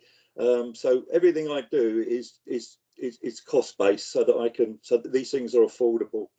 But here you see a TV program, a documentary that was done where Altair met Pepper basically, and they shook hands. So there's a robot handshake, which must have been the first time. So this was a documentary called Robo Sapiens. Can I have the next slide, please? Yeah, here we are. This is a slide showing some of the emotions, and it also shows Altair pouring a drink. As I say, these videos are all on YouTube, and they're on my website, conceptioneering.co.uk, and you see that. But what the great thing with the pouring of the drink, Altair has the ability to recognize objects. Once it's taught an object, it will recognize it. So in the video, Altair takes the object from me and recognizes it, and then pours it, and then gives it back to me. And on the other side, you can see some of the emotions coming back. And I use the eyes and the mouth to actually show emotions. But of course, you know, these are only demonstratable. I mean, you wouldn't have like frightened and surprised emotions in a care situation, but it's just this slide is just to show you the capability of getting that feedback from arms and body and eyes and mouth. Can I have the next slide, please? Now here's some of my other technology, some of you might be interested in. My first device that I produced for assistive technology was MBT. And MBT is the yellow box there. What that does basically, it turns breath into speech and controls Alexa. So it's not like sip and puff. You can actually, the sensor can be 12 inches away from your mouth, so there's no hygiene problems. It's incredibly low cost, and what it does, it converts breath patterns into speech. And there's videos of this on my website, and then that speech then controls Alexa. So you have a new type of input device. The device next to it, the wheelchair, is one of my latest, and this is a face cheek control wheelchair. Again, there's a video of this working. I did it in a model size because I'm an invention house and I don't have access to use wheelchairs and stuff, so you have to make a model and so on. And it's done with the glasses. You can see the glasses there, and there's two sensors, and it can detect the slightest move of the eye cheek, which is, you don't have to blink, but if you can blink, you can actually move these muscles. And in the video, you'll see that the wheelchair is completely controlled by by my eye cheeks, and it's a smart wheelchair. So I built in a safety process so that won't let it hit walls or go over objects or go down steps or anything like that. So the wheelchair takes over if there's a danger situation. So it's a mixture of what we call FCC, which is face cheek control, and a smart wheelchair. But the same technology, and as with MBT as well, you see my low cost communicator on the far left side.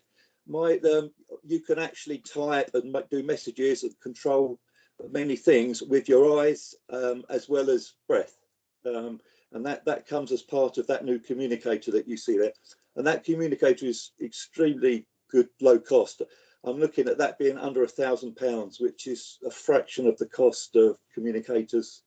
As we all know, probably they start at about £5,000 to £6,000, £7,000. And another interesting is the bottom right is that I've merged an Alexa Show 5, which is a very low cost. I think that on the Amazon Black Friday, that device now is about £49. I've merged it with the Alexa ecosystem, and the system there monitors the internet and so on. But it also has got a smart pendant that then all goes back to the Alexa infrastructure if there's problems and so on, and it ties in with the Blink camera, and it does many other things. Also it's got a universal remote. That's what the aerial thing looks like. So what it can do, it emulates any TV remote there is, and because it learns it basically. So that will work with all existing TVs rather than have to get maybe the Fire Stick or something like that, which you would with the Alexa system if you wanted to control your TVs. But this is universal. It works with any TV that's got a remote, and basically every TV sold has got some sort of IR remote. In the middle, how am I doing for time?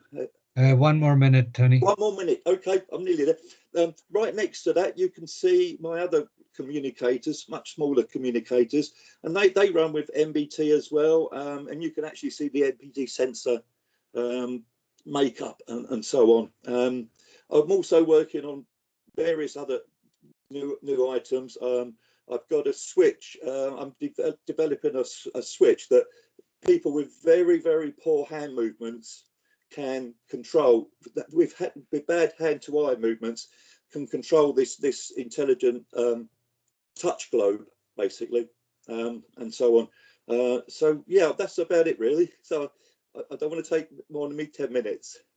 Thank you, Tony. Some really interesting questions in the chat as well. So this section concludes technologies that are being adopted in practice. We heard from North Yorkshire Council, Hampshire Council, and seen some technologies being that are on the market now. The next section that we're going into will touch upon projects many of which are on the verge of being on the market. Some are research projects, but we're really keen to help accelerate their journey into the real world and see how we can collaborate with some of these universities to bring these into the integrated care system. So our first speaker is Praminda Kalabsolli, professor at University of Nottingham, and also leading on some really significant national level projects, which many of the next speakers are also collaborating on. So Praminda, the floor is yours. Thank you for that. I'm just going to do a screen share. Sure. There you go. Hopefully you can see my screen. Is that okay? Yes, we can see it. Great. So thank you for inviting me to share what we've been doing. It's been really interesting to listen to some of the challenges, but also some of the inroads that people have been making with introducing the technologies into care. So what I'm going to be talking about is, while we want to address some of these challenges and barriers, one of the key aspects of taking a technology-enabled vision is to look at it from the perspective of the end users. And this is something which Clive talked about as well, and what the commission that's being set up intends to do. It's sort of not looking at a deficit model, more looking at a social model of disability.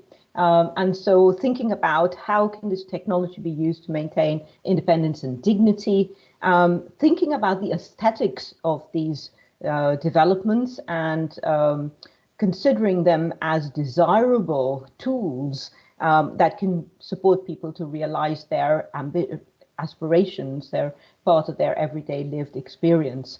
And also through our research, we hope to be able to offer a new perspective on aging and disability. So yes, we are addressing the key challenges that the health and social care sector is facing, so social isolation, shortage of staff, which we've heard of in most of the talks covered. We also want to consider how we can support people to be able to self-manage long-term conditions and multimorbidities, and also think about early intervention to try and reduce hospitalization. So I'm going to cover some of the technologies that we've been looking at to address some of these issues. These are obviously not totally exclusive to addressing each of these problems, but we'll just give you an idea. And I think the speakers following me, my colleagues on the emergence projects, will be telling you more about these.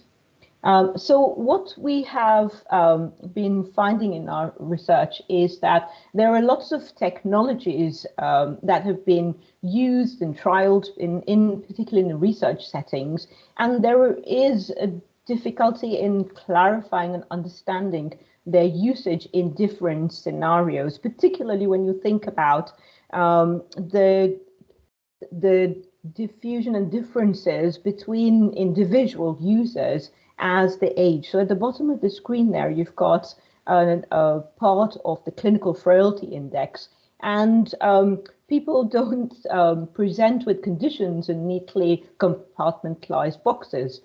There is a continuum in terms of their particular needs, and the level of physical assistance, the physicality of the interaction that they require will change on a daily basis, it'll change on a weekly, monthly basis. And thinking about how the robotics technologies are able to be appropriate in terms of the, be it social interaction, there's providing cognitive support, assistance with physical tasks, or thinking about the physically assistive tasks, so providing them with mobility and transfer. There are a huge range of challenges we have to address.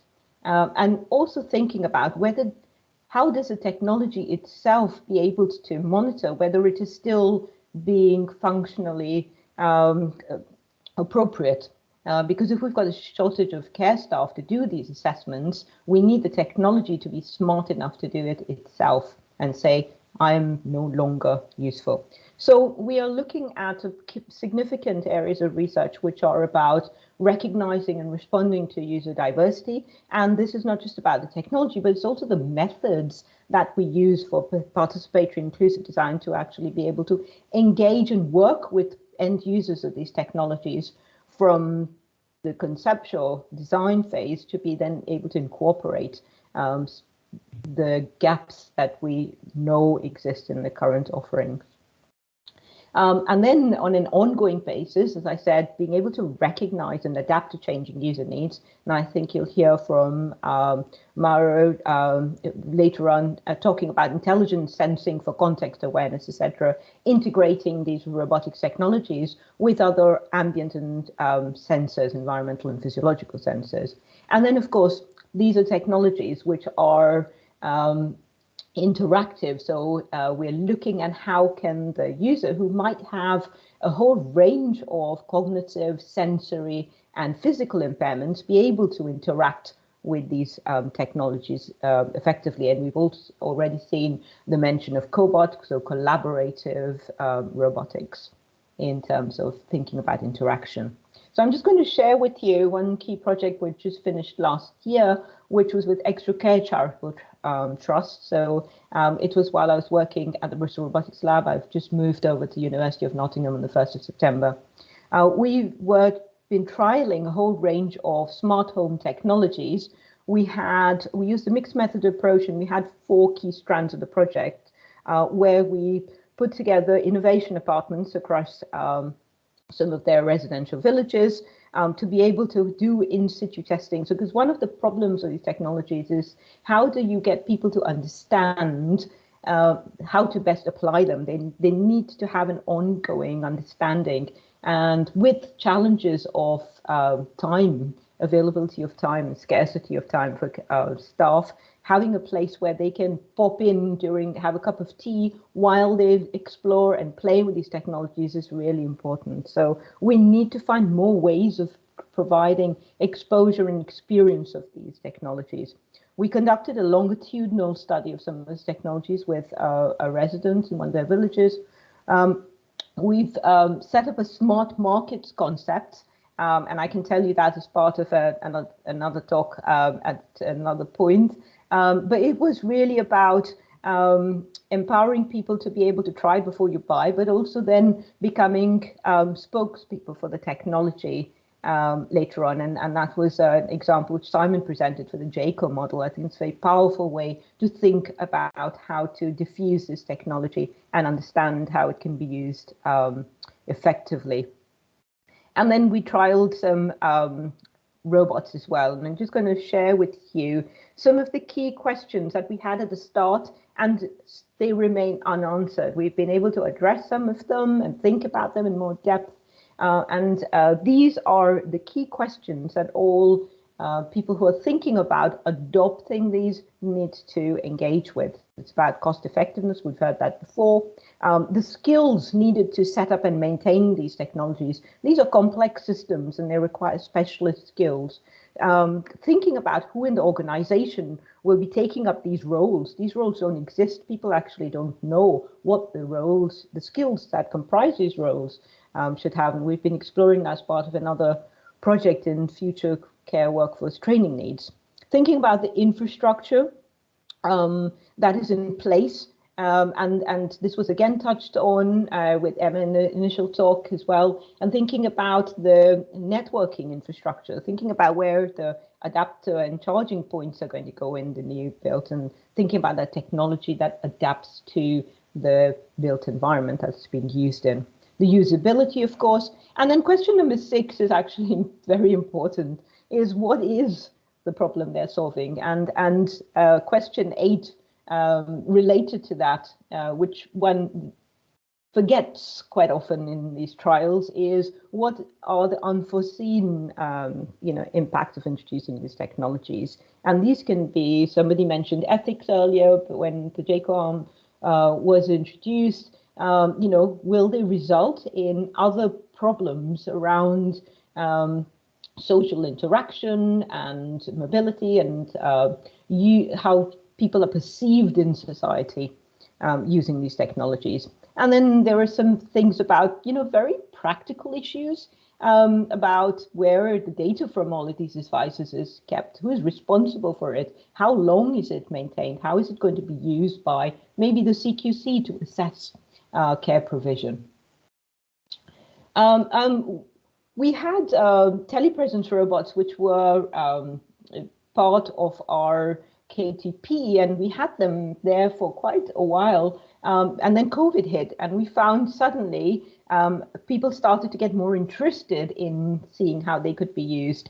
And so while we had been trying to motivate people to use them, it's really difficult to, first of all, find the time, but actually the rationale and reason to use them, and clarifying that and being able to have evidence of that is really important as part of our challenge of introducing these technologies. And you can see here one of the senior care managers quotes from using a telepresence robot during lockdown. We also use these for a physical trainer to be able to offer classes and continue offering physical therapy classes through the robot in people's apartments. So they were able to drive the robot into people's apartments and then offer class and be able to look and watch how they were doing the exercises or move around the person and make sure they were doing the exercise correctly. Some of the challenges that we've found from the questions I put up before, we realized a gap in the market in terms of the service provision and maintenance that's required for these technologies. And in response to that, last November, we've set up a community interest company to offer this kind of service. You can look up that website there to see what opportunities there are to work with us in trialing some of these technologies and the kind of service that we provide in relation to that.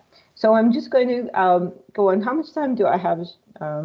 Time is up, actually. Okay. Well, what I'm going to do then, I'm just going to skip on and talk about the network that we started that you mentioned, Jesus, which is a collaboration between Sheffield, Irish Ward, Hertfordshire, and Sheffield Hallam. And I'm very pleased to say Mark will be following up on this, I think, in his talk, Mark Hawley, about how we are going to be addressing particularly frailty and how different aspects relating to frailty and how we can address the needs and bridge some of the gaps between the lab studies that we do in our various research laboratories and then putting these technologies into normalized usage. And key strands, again, echo some of the things we've heard in previous talks. We recognize the barriers which were around standard and regulations in the wild studies, skills and business development as well. That needs to go hand in hand with supporting the development of these technologies. We will have 300,000 available for feasibility pilots working together with us. One of the facilities will be the Cobot makerspace at the University of Nottingham, where these feasibility partnerships will have the opportunities to trial these technologies supported through the bigger infrastructure that's available in terms of technical support, evaluation frameworks, etc., and being able to engage with stakeholders from multiple domains. And that's where I will end. Thank you. Thank you, Parminder. And I think we'd be really interested in our region in the ICS to be part of some of those collaborative opportunities as well. Any of those feasibility pilots with some of the speakers that you heard earlier today. So moving swiftly on, we have Mauro Dragon. I know you need to leave to teach actually, so the floor is yours, Mauro. Thank you very much. Would be okay if I share my screen as well? I just noticed that one of the videos will not play in the copy I sent you. All right. Okay. So yes, if we can do that very quickly. So yeah, thank you very much. Okay, I believe now you can see my screen and hear me. Yes. So thank you very much for having me today. Great sequence of presentation is very interesting and exciting to participate to this event. I work at Edinburgh Centre for Robotics, which is a joint venture between Edinburgh University and Edinburgh University of Edinburgh. We have a Center for Doctoral Training in Robotics and Autonomous Systems, and also master programs in robotics and human-robot interaction. We are building the National Robotarium, which will open in spring 2022, pulling together many research facilities already available in our two universities. And we are also co-eyes in the Network Plus emergence, which was introduced by Parminder just now. This is our laboratory where we are looking at ways to combine emerging technologies, robotics in the larger sense, but also Internet of Things in order to provide useful services to the care sector, to provide innovative products for the care sector. The underlying philosophy in the Internet of Robotic Things, so thinking about robots as part of the IoT ecosystems, and looking at also other ways to incorporate artificial intelligence in other devices that don't look like what people imagine robots to look like was previously highlighted by yourself. We are involved in benchmarking initiatives, so we are supporting European projects and coordination support actions that are shaping the way we can benchmark assistive robotics technology through competitions that we organize, we host in our test bed. We are active in developing training initiatives to explore, to allow students, but also professional carers to explore concepts for the design of advanced ambient assisted living, incorporating form of IoT and robotic technology. And we are involved also in co-design initiatives, running focus groups and workshops where we explore the use of this technology in care settings. This is something that obviously was obstructed by the pandemic. So we well, first of all, I give an overview of how these systems look like. For example, this is a video from a system in which we combine smart sensors as part of a smart home with robotic and autonomous technology. So we are piloting the use of robots like Pepper, but also Alexa Show that you saw in the corner, to help people living independently with some form of cognitive impairment. We are also looking at robots cooperating with humans as part of physical interactive tasks and the rehabilitation tasks. So as I was saying earlier, our work has been obviously, as anyone else, obstructed by the pandemic. So we started in the spring of 2020 this Impact Acceleration Award project called Open Ambient Assisted Living, funded by Engineering Physical Research Council, in which we tried to open the access to our laboratory rather than leaving our laboratories, our robots and our technology in the laboratory unused. We employed a number of cloud technologies so that we were able to keep working with healthcare providers, psychologists, technologists, innovators, to understand how we can use these technologies for the care sector. We tested a number of commercially available platforms, cloud platforms, to open the access to our laboratory, and also we collaborated with some technological partners, piloting some novel solutions to allow people over the web to program our robots. We also came up with new ways to engage with the stakeholders. This a project organized what we call the robotic and care mashup. We ran an iterative process. We started from focus groups where we met small groups of participants with lived experience to investigate their experience of COVID-19 and their experience of using technology before and during the COVID-19 pandemic. We extracted a number of personas, anonymized summaries of the challenges faced by these people, especially groups of vulnerable people living with some form of a sensory, cognitive or physical impairment. We followed these focus groups with co-design workshops in which we met, including also end users, but we met with technologists and innovators to brainstorm a possible solution, possible ways to combine technology in order to help those personas. And we finished with 1 week-long hackathon in where we ran networking sections, and where we had the teams of students, but also students across UK universities, but also healthcare experts, working together to build actual prototypes and receive a mentorship from our partners.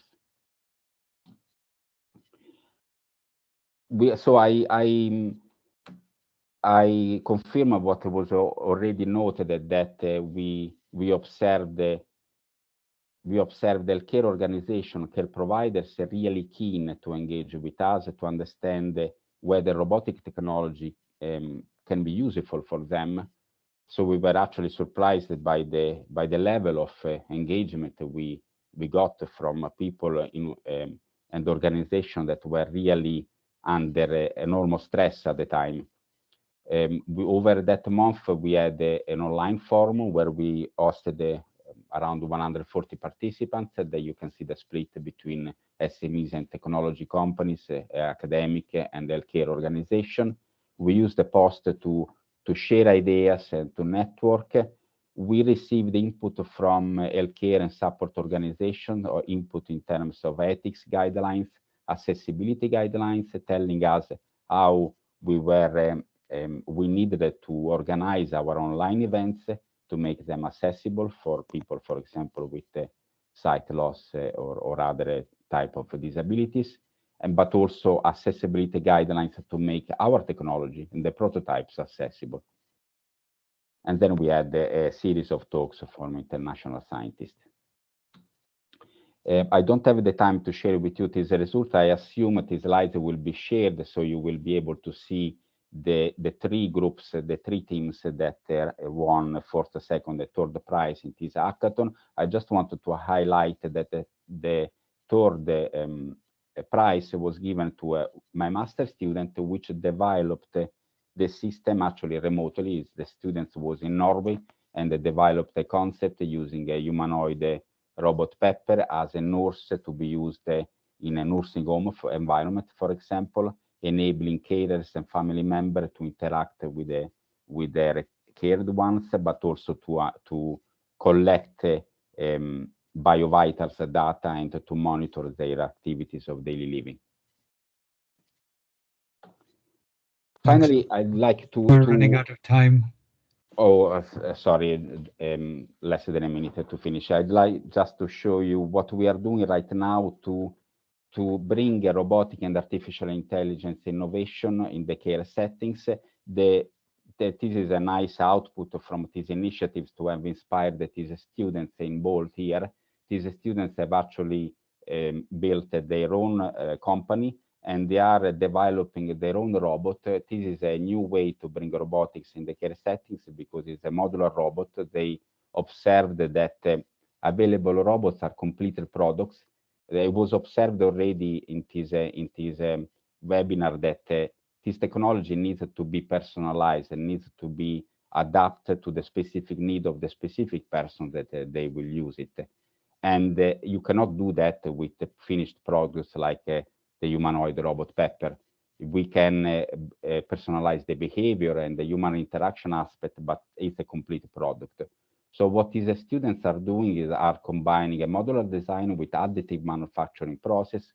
They are using a large 3D printer, and they are engaging a number of organizations at the moment as they are working with 3 housing associations and 1 nursing home in interviews and focus groups and co-design workshops to understand what additional modules these people would like to see and what services they like to see delivered by this robot. I go quickly to the end. So this is what the students are doing, basically linking co-design with using additive manufacturing and parametric 3D design so that they can quickly build and fabricate in premises the prototypes and then quickly test. We have all these is mostly done online for the moment, but we are also planning to go to in the early December to bring the prototypes that were built in the actual settings. And one of the nicest side products is that we are building a large library of scenarios and practical uses that where robots of any form may provide useful services in those settings. And those this library, including the graphical, the icons, will be open sourced. So this is all. Sorry for going a bit longer. Thank you very much again. Thank you, Mauro. That's really very interesting, great work. And Favor, can you bring up the slides again?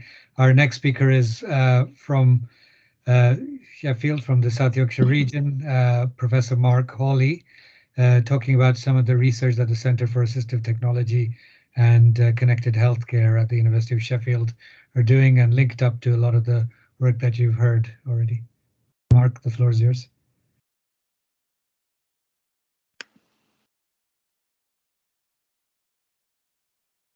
I don't know whether you can hear me.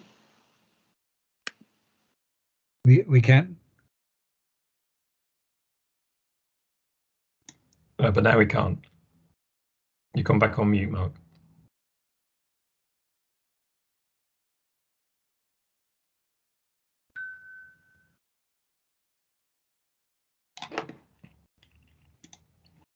Lindsay, can you see if you can unmute Mark? I think he's got it now, yeah. Okay, cool. Okay, so sorry about that. I unmuted earlier, but somebody muted me again, and then I got confused and muted myself. So, thanks for all those great presentations so far. I want to do a couple of things really. One is to share some findings that we came from a PhD student of ours who, and some of that work was done in collaboration with the World Health Organization and with the World Intellectual Property Organization in Geneva.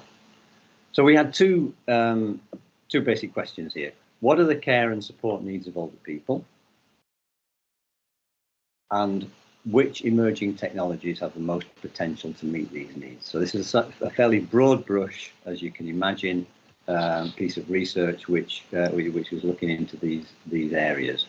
So for the care and support needs of older people, we did a literature review, looking at all the international literature on what are the care support needs of older people, and we also backed that up with interviews with older people in and around Sheffield, looking at what were of all these needs, could they confirm that those were the needs, and also what were their priorities in terms of those needs.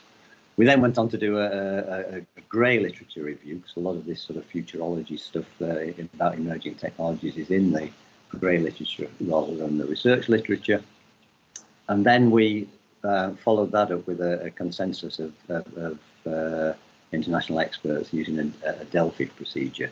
So if I could have the next slide, and just to say that work was largely done by Sarah Abdi, who's Dr. Sarah Abdi now, who's was our PhD student at the time, and my colleague Luke De Witte from the University of Sheffield. I hate to do this to Sarah, but to sum up an entire 80,000 word PhD thesis in one diagram, to try and put it across to you.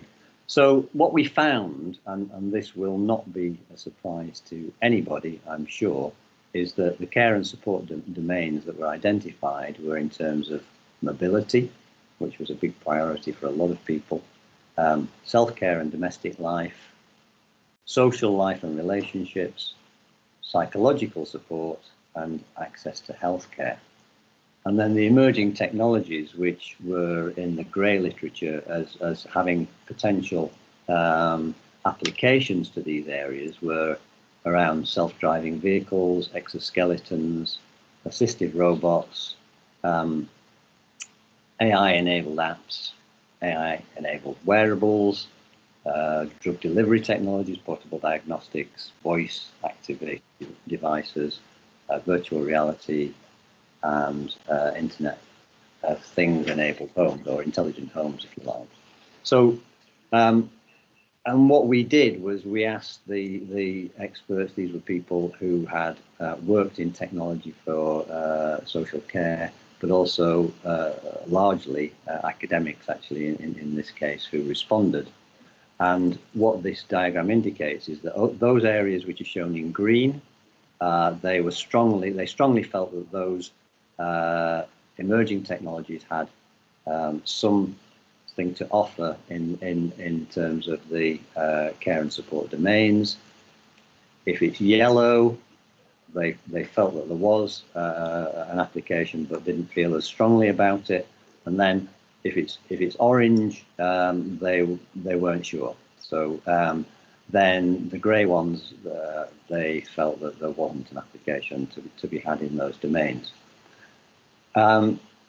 So you'll see, for example, for AI enabled wearables, so they felt strongly that there was an application in mobility and self-care and domestic life. They felt that there was some use of these technologies in access to healthcare, but not necessarily in social life and relationships or psychological support.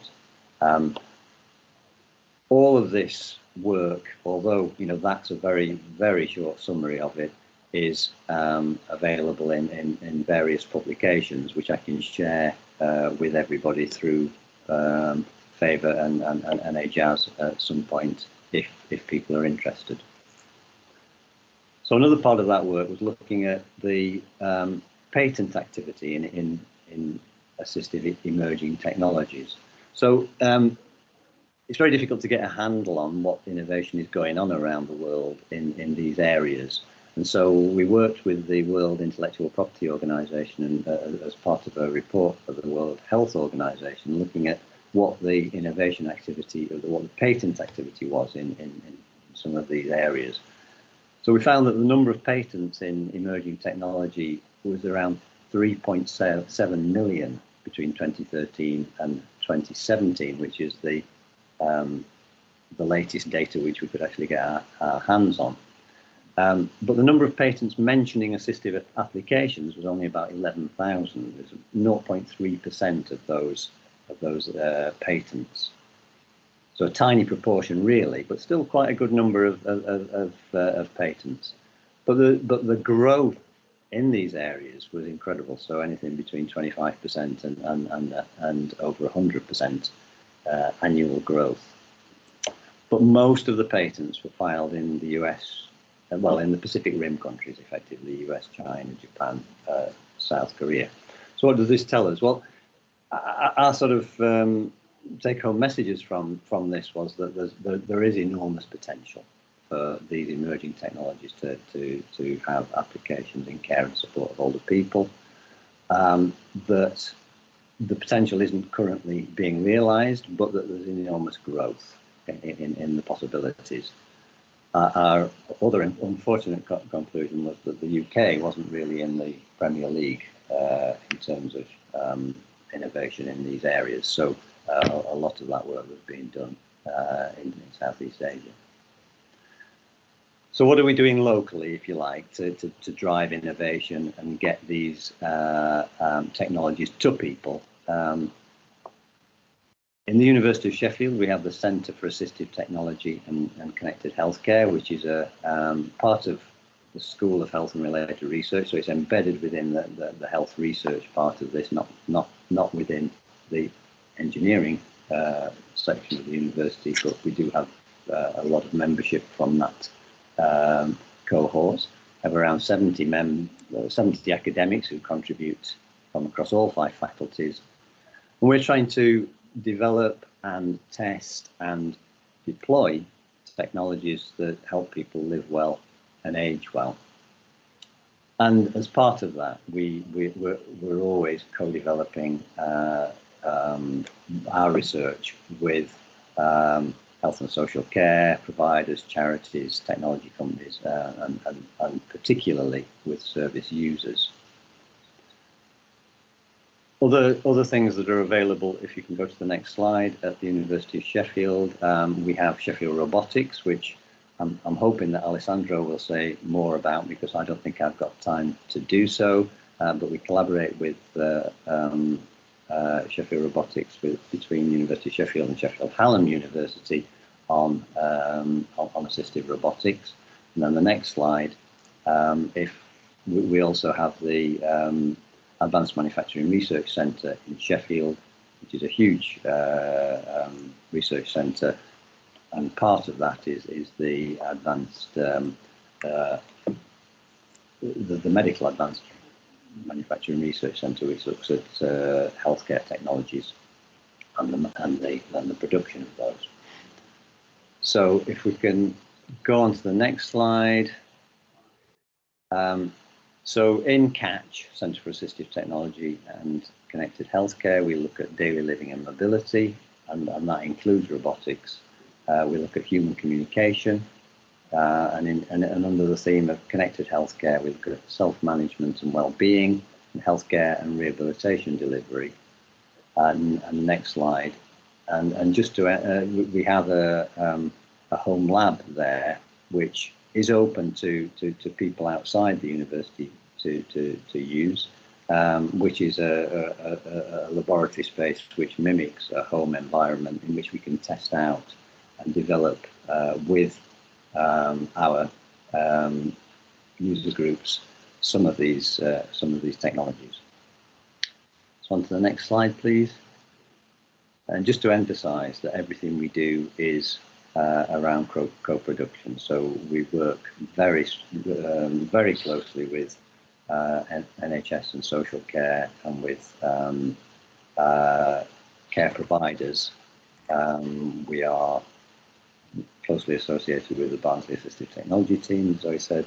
We work on devices for dignity with Sheffield Teaching Hospitals and with the Applied Research Centre for Yorkshire Humber, along with Bradford and Sheffield and many others. So everything we do is around co-production. How am I doing for time, Jazz? Where time is out now, so if you could. Could I just go to the last slide but one, please, Favour, if that makes sense? Yeah, that one. So just we seem to be running out of time to talk about the Emergence project in all our talks, but we're looking at and I will be organising a series of workshops involving people with frailty, informal carers, health and social care professionals and roboticists to look at the needs and aspirations of people living with frailty under the domains of daily living, self-management and health and social care provision. And then we'll be looking at what could be the role of assistive robotics in addressing these needs and aspirations. So it may well be that some of the people who are listening today might be interested in taking part in those workshops. Now, you know, we already have a lot of care provider partners in the Emergence network, but if people are interested in taking part in those workshops, then please let myself or Linda know. Thanks, Mark. Well, we'll follow up this meeting with another meeting. We're hoping that as part of this initial session, we've, you know, essentially it's been a taster session of all of the amazing work that's going on across both in academia and in industry in care robotics. But the next session in early January will be to create a working group.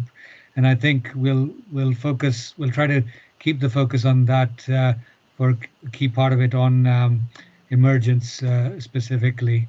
So we're running short on time. We might have to defer our panel session to the January meeting, if that's okay with everybody, or we could go into extra time for that because we've got two last speakers left. One is Alessandro De Novo. We'll talk about cognitive skills and the applications of robotics in that domain. And then we have someone from Julia Glenn from Innovate UK talking about potential funding opportunities. So without further ado, Alessandro, the floor is yours. Thank you. I was hoping to share my screen if possible.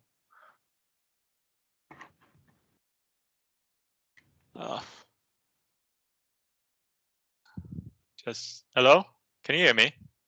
Yes. Yeah. You can I share my screen? Yes. Okay. Sure. Yeah. Thank you. So I'll quickly present this application of human-robot interaction to help assessing the cognitive skills.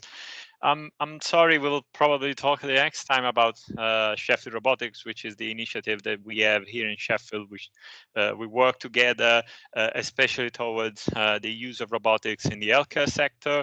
And I'm just really briefly introduce that I'm also the leader of technological digital innovations at the Advanced Wellbeing Research Center, which is a new research center here in Sheffield that has been funded with a 14 million grant of the Department of Health and Social Care, and we are working with the local community, but also with the industrial and academic partners in the UK to promote physical activity and well-being through the population. So I'll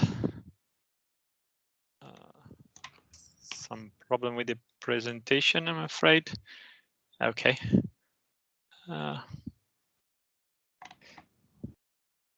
So I'll present this work that has been done in collaboration with IBM that provided financial support and technical support for investigating an area of AI and robotics, which is just recently receiving attention, which is the area of diagnosis and early detection of, in this case, the cognitive decline. So what we are doing is to use robotics for the screening of the cognitive level of the user in a way that in the future we hope it will be something like now we use these autonomous blood pressure sensors or other ways that we have these devices at home that can help us to do this kind of screening of the population, help us to know more or how the cognitive decline progress with the users. So there is a twofold opportunity here, because from one side, people perceive robots as not judgmental, and they may prefer to interact with them in a way that it could be useful for the assessment. And the other advantage is that the robotic assessment is objective. So it doesn't apply any bias. It can be proactive. It can also be in the natural environments, in familiar environments, which has actually show the real condition is not in a lab or somewhere else where there could be other additional biases. And then we can also provide an automatic recording of the administration that can be used for later, or can be used for create an history and follow a longitudinal study of the user. So the system comprises the IBM cloud that provides many services from the AI side, so the conversation, the visual recognition, the machine learning, and this is applied to a robot. In our case, it was Pepper, but it could be applied to any other kind of social robot that provide a multimodal interaction. So we use the cameras, microphone, the touch screens, and the sensors on the robot to provide the information that then is analyzed by the AI and provides a preliminary score to the clinicians that can use this to for the assessment, or they can also use the recording of the session to going deeper and try to understand if there was a problem in interaction with the robot itself, or there is a need of further assessment and more investigation. So the proof, we created a proof of concept and we experimented it with the goal of demonstrating that this tool can be as effective as the paper and pencil standard evaluation. So we compared it with the MoCA, which is one of the gold standards for cognitive assessment. So what we have done is to create a set of exercises that are done with the instruction of the robot by the user, and then the user used the tablet or the sensors of the robot or the cameras, because some of the tasks must be manual, because this is something we want to assess as well, the dexterity of the person, how they can actually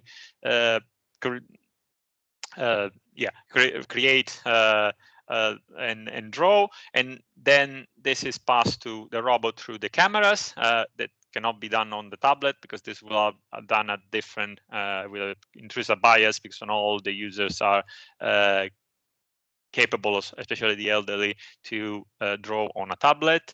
And then we programmed the interaction in a way that was clear for the user, but also there was objective, so it was following exactly the manual and to do not include any kind of bias in the administration. So what we had done is to recruit a total of 36 adults from 19 to 61, just to demonstrate the proof of concept, the feasibility, and they were administered both the robotic assessment and the paper and pencil assessment. I'll try to show quickly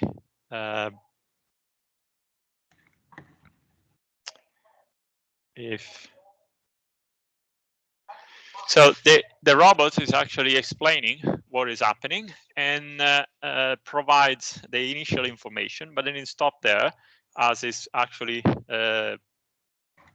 required by the manual, because no further information to help the user should be provided. Then in this case, it used the tablet to demonstrate the visual spatial area. This is assessing the visual spatial area of the cognitive assessment.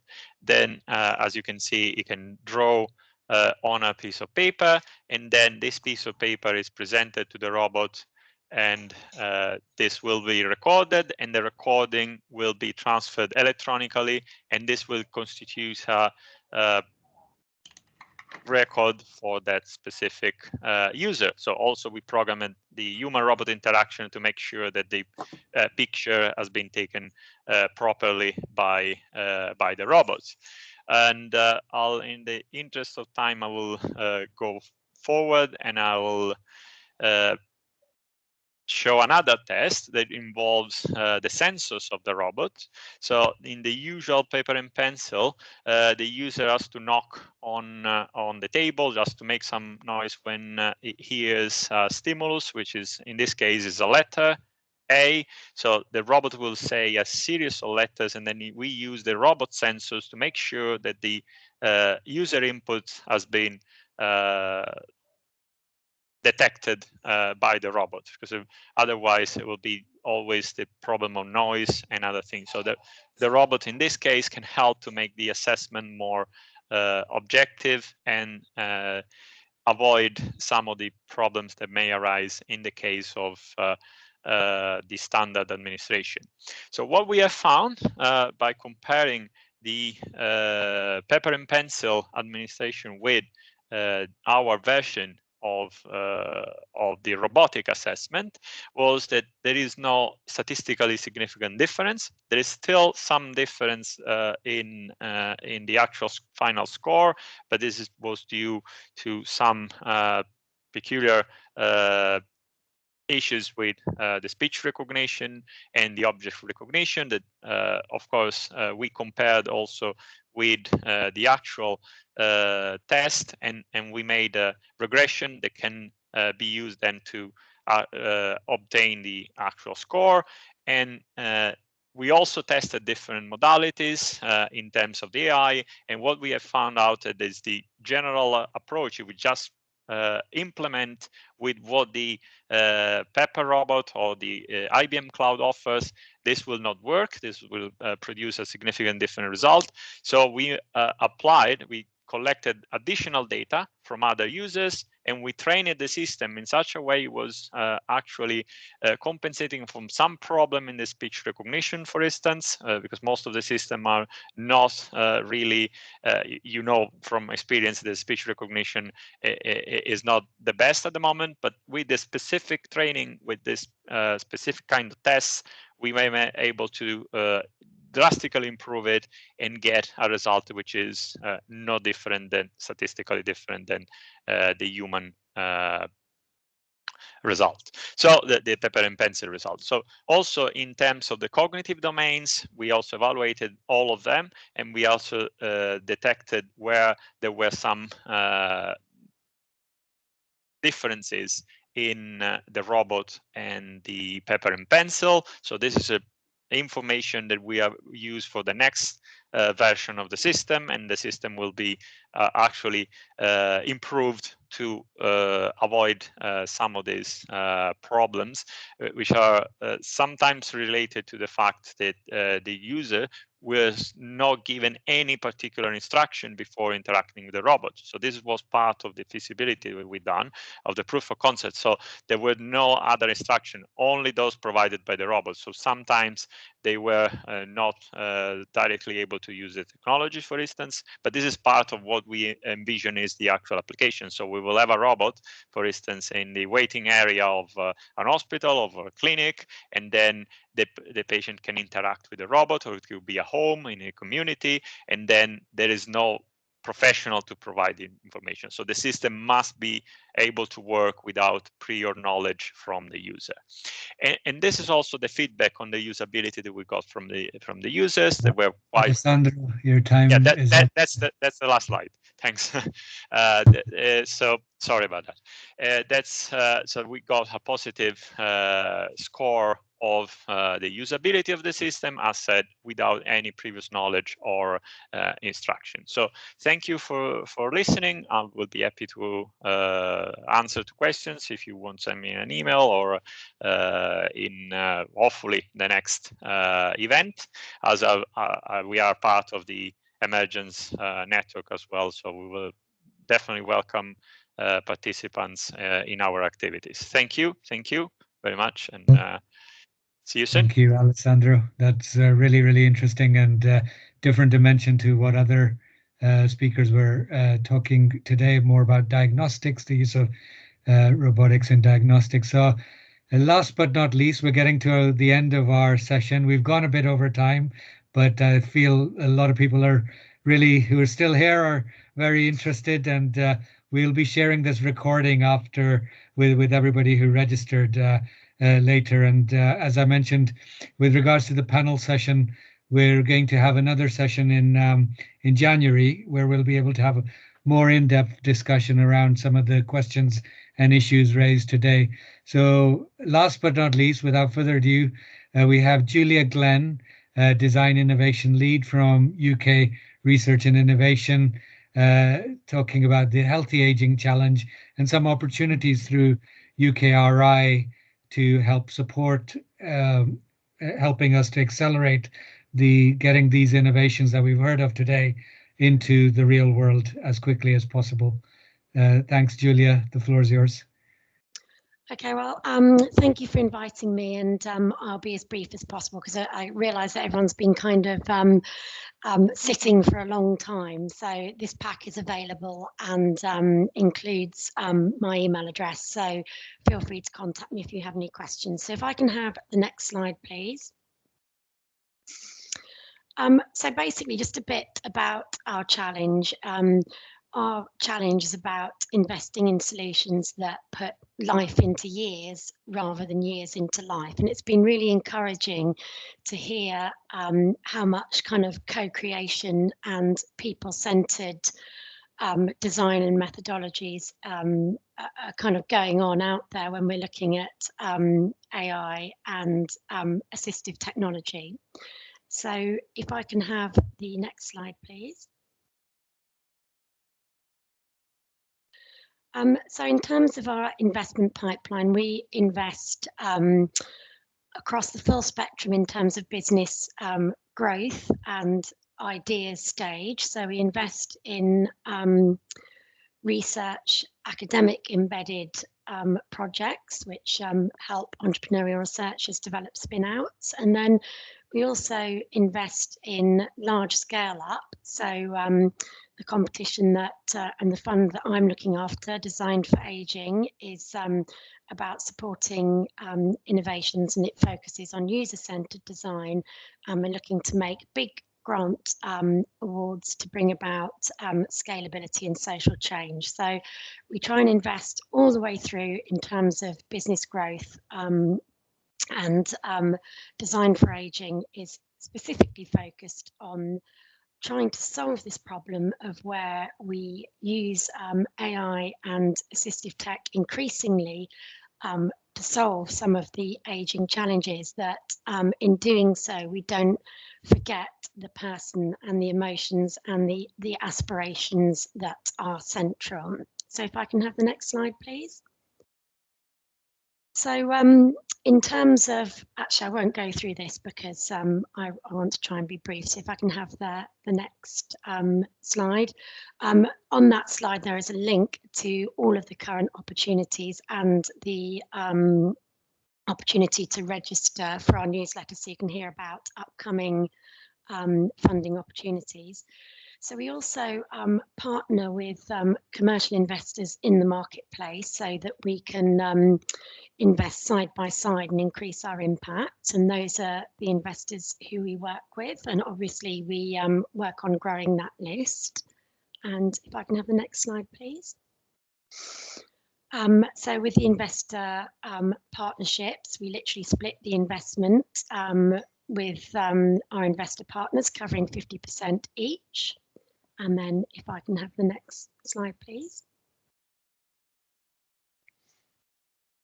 And these are some of the projects that we have funded. So a lot around social care, a lot around trying to make services more person-centred, the biorhythmic lighting to improve symptoms of dementia and anxiety in care homes. So all across the board, but always against our 7 themes of promoting activity, digital connectedness, etc. So if I can have the next slide, please.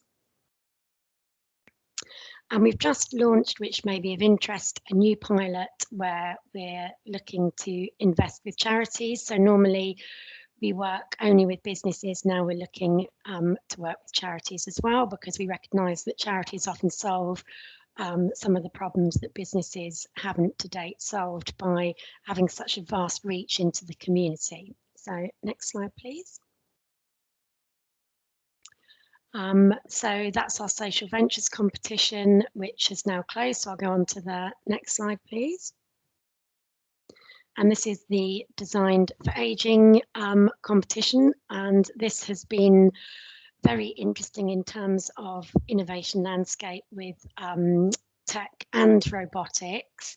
And again, if I have the next slide, please, I'll talk a bit more about how we're going to support the next one, please. So what we're going to try and do via our design stage gate is support all of the applicants through a kind of co-creational journey. So each month we'll be working with funds where we've made awards, and we will be working with them to evidence the co-creational process. So we'll be looking for evidence of user communities, how feedback is leveraged in terms of using feedback as an asset. And we'll be checking that people, particularly around tech-supported services and AI, are going back to human groups to make sure that people are front and centre. Can I have the next slide, please? So what we see increasingly with data-driven innovation is that it is easy to lose the human subject amongst that those rafts of data, and we see this a lot. So we are increasingly putting design front and centre in terms of saying, yes, this might be what the data tells you, but let's map that back to small sample groups and user communities so we can make sure that it's true. And I saw a note in the chat about programming bias. We see that a lot. We see where there's outliers in terms of data, or where there's common themes, they can be used heuristically rather than humanistically. So we're running a series of workshops over the coming months where we are going to give people some kind of steer in terms of, in the data landscape and the data science landscape, how we bring the humanistic checkpoints into that kind of design. So again, in this presentation, there's opportunity to find out more about those and register for them. So if I can have the next slide, please. So this is some of our big investments that we've made. London Rebuilding, for example, is all of these are very much around the independent living scene. So it's about people adapting their own environment so that they can stay in them longer, and we're investing across different solutions that enable to do this at scale. So if I can have the next slide, please. And that just tells you a bit about each of those projects. And the next slide, please.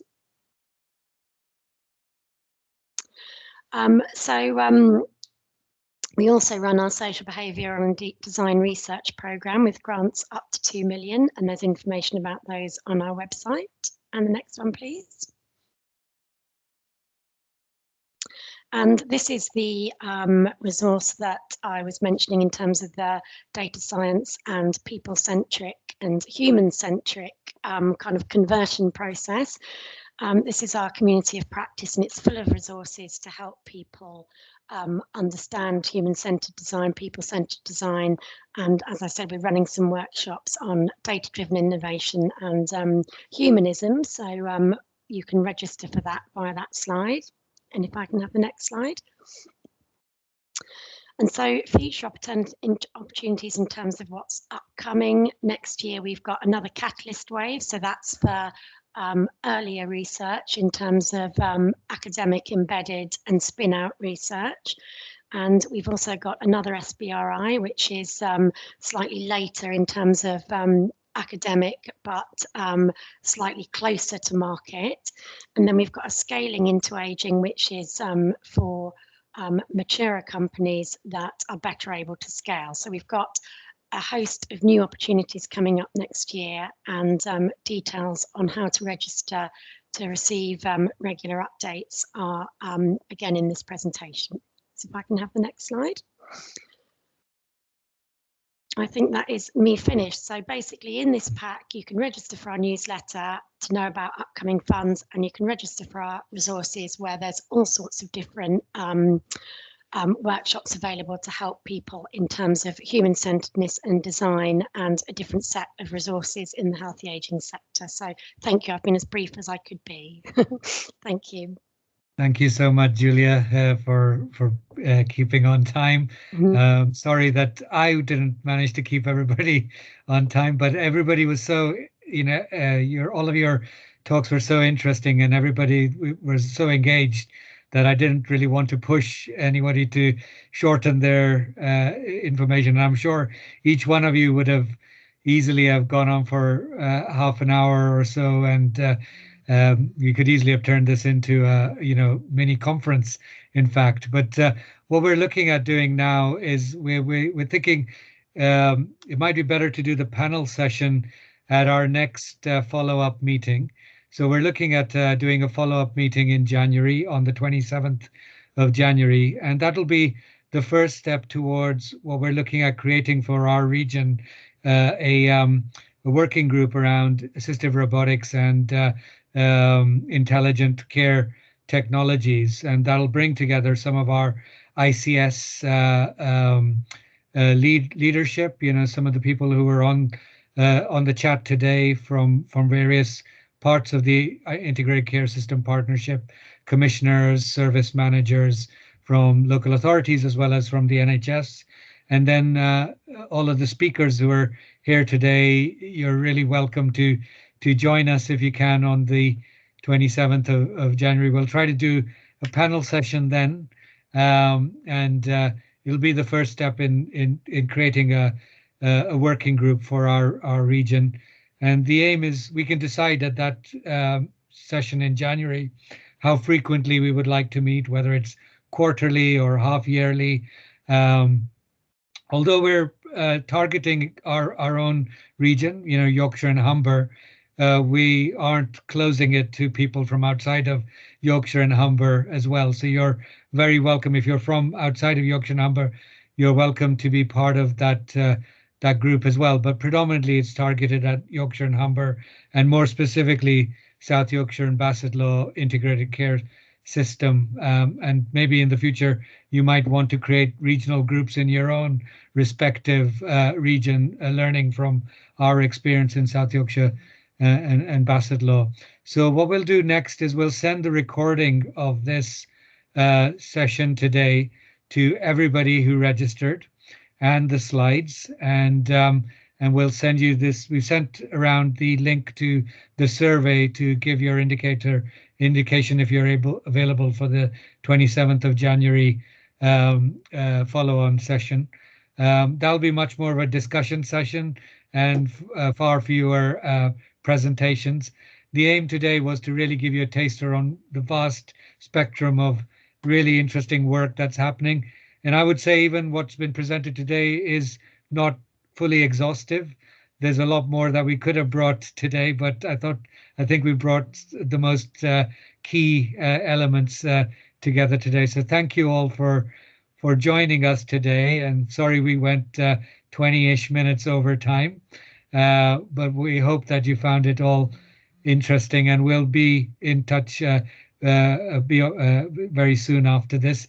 Neil, any closing comments? No, I don't think so. No, it's just been an excellent session, and like you say, if we could have made it a whole day, we would have done. But we're conscious of taking up people's time, and yeah, I think the session in January on the 27th, that'll be more interactive and more of a discussion session. So I think if you can complete the survey and register your interest in that, then that'd be great. Thank you all, and yeah, please, if you have any further questions, please feel free to reach out to us by email. But the next steps, as we mentioned, will be we'll send out the video of this meeting today and the slides as well. Yes, the timings are in the morning, I believe. Neil, it's is it same time? 10 till 12. We've set it for. Yes.